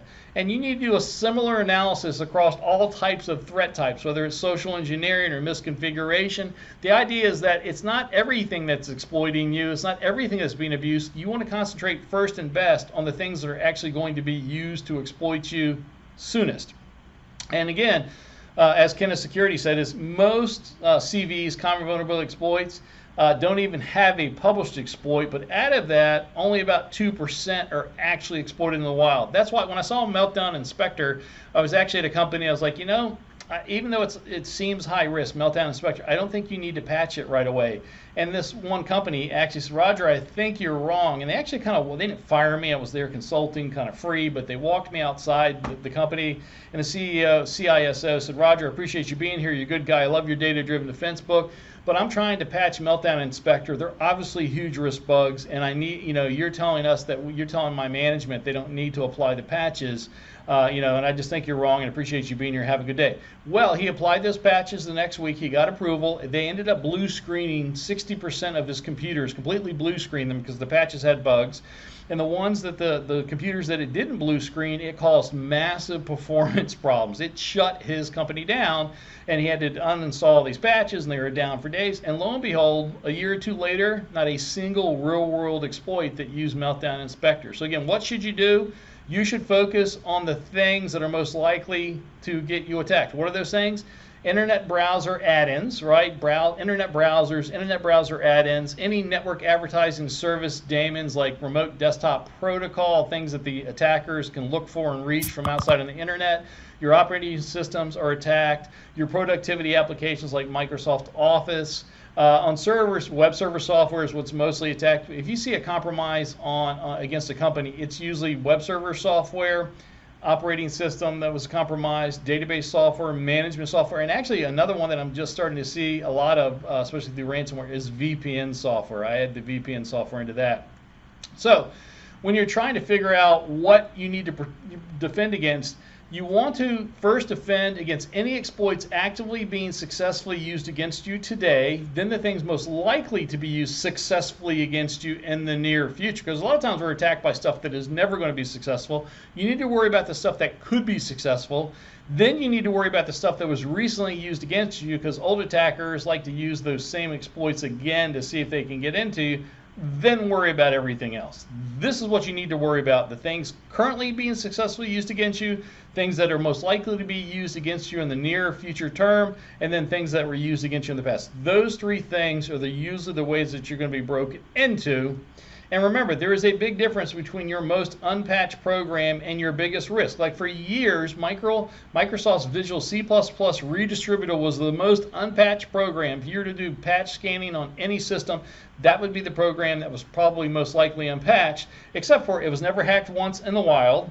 You couldn't call it from within a browser session because they didn't know where it was located. It wasn't a listening network service that people could do a remote buffer overflow to. It usually ran in the user context and didn't have system or admin access, so the attackers really didn't want to attack it. And it was installed in many different places, so the attackers didn't even know where to call it from. So overall, what it just meant is that even though it was the most unpatched program, it was never once hacked in the wild. Then there was no public exploit code to hack it in the wild, so you really didn't need to worry about it. So just because somebody tells you that it's your biggest risk doesn't necessarily mean that it is attacked the most. There is a big difference between all the things that you're told that you need to worry about and the things that you really need to worry about. What you want to do is worry most about your current and near future attacks first, then worry about things happening in the industry, then worry about things happening in the world. Use your own attack intelligence to drive your defenses, because different exploits, they change over time. At one time it was DOS viruses and the macro virus and email viruses, and today it's social engineering. The exploit popularity changes that one day social engineering will not be the #1 attack. It is now for the foreseeable future. One day it will change, but how we respond to them, what happens is that we end up having this slow response. We hear about something and then we worry about it, and then we kind of try to fight it, and then it becomes a really big problem, and then we fight it. Well, if you use a data-driven defense, you'll be more likely to notice a growing threat and be able to defend against it successfully sooner, minimizing the damage. So recognize emerging growing threats is important so that you can react quicker to it. And you need, again, to do this against all threat types and solutions. You want to get data so you can get fast early warning and detection to put down these exploits faster by using data to notice growing trends and then fight those growing trends so you can be quicker responsive. Some examples, Configure. So I worked at Microsoft for 12 years, and Configure virus, that was a big one that was going around and infecting people. And we thought for a long time it's because people didn't patch their software. There's like 3 or 4 different ways Configure could break into an environment. But what we found out is that that when we actually collected the data, that most people were being infected from Conficker from their plugging in their USB key that was infected. So we actually pushed out a software update that disabled automatically run things in USB key, and guess what? It defeated Conficker overnight. It had been bugging us for about 2 or 3 years. We even put out like $1 million reward. We couldn't stop Conficker. We finally used the data to figure out how is it actually infecting people. It wasn't unpatched software. It was actually USB keys, and once we disabled auto runs on USB keys, it went away. So I'm kind of running out of time here. What I want to say is that, think about this talk about anytime you're told, hey, you need to be worried about this, ask yourself, do I really need to be worried about it? Or are they just telling me I need to be worried about it? You need to be worried about the stuff that is most likely to be used against you. Start living a career that every time someone hands you an unranked IT, like, go fix these 20 things, ask yourself, which of these 20 things do I need to really worry about first? If they send you a control, 100 or 200 controls, we want you to do the, Sarbanes-Oxley, HIPAA, or NIST cybersecurity framework, 200 and 300 pages long. Ask yourself, which of these 100 or 200 controls are the ones that I need to worry about first? Because that's what you need to do, is start risk ranking everything they tell you to do to make sure you're focusing on the right top threats first. Then anyways, you can evangelize this concept to yourself and others. You can use my white paper, use these slides. I'm kind of running out of time here, but if we don't get to your questions today, feel free to email me at rogerg@knowbefore.com, and I will respond to any questions sent to me within 24 hours. You can follow me on LinkedIn and Twitter. Just know that I'm dedicating my life to helping people focus better on the right threats. With that, thanks everybody for putting up with me today, and I wish you good luck. Continue to fight the good fight.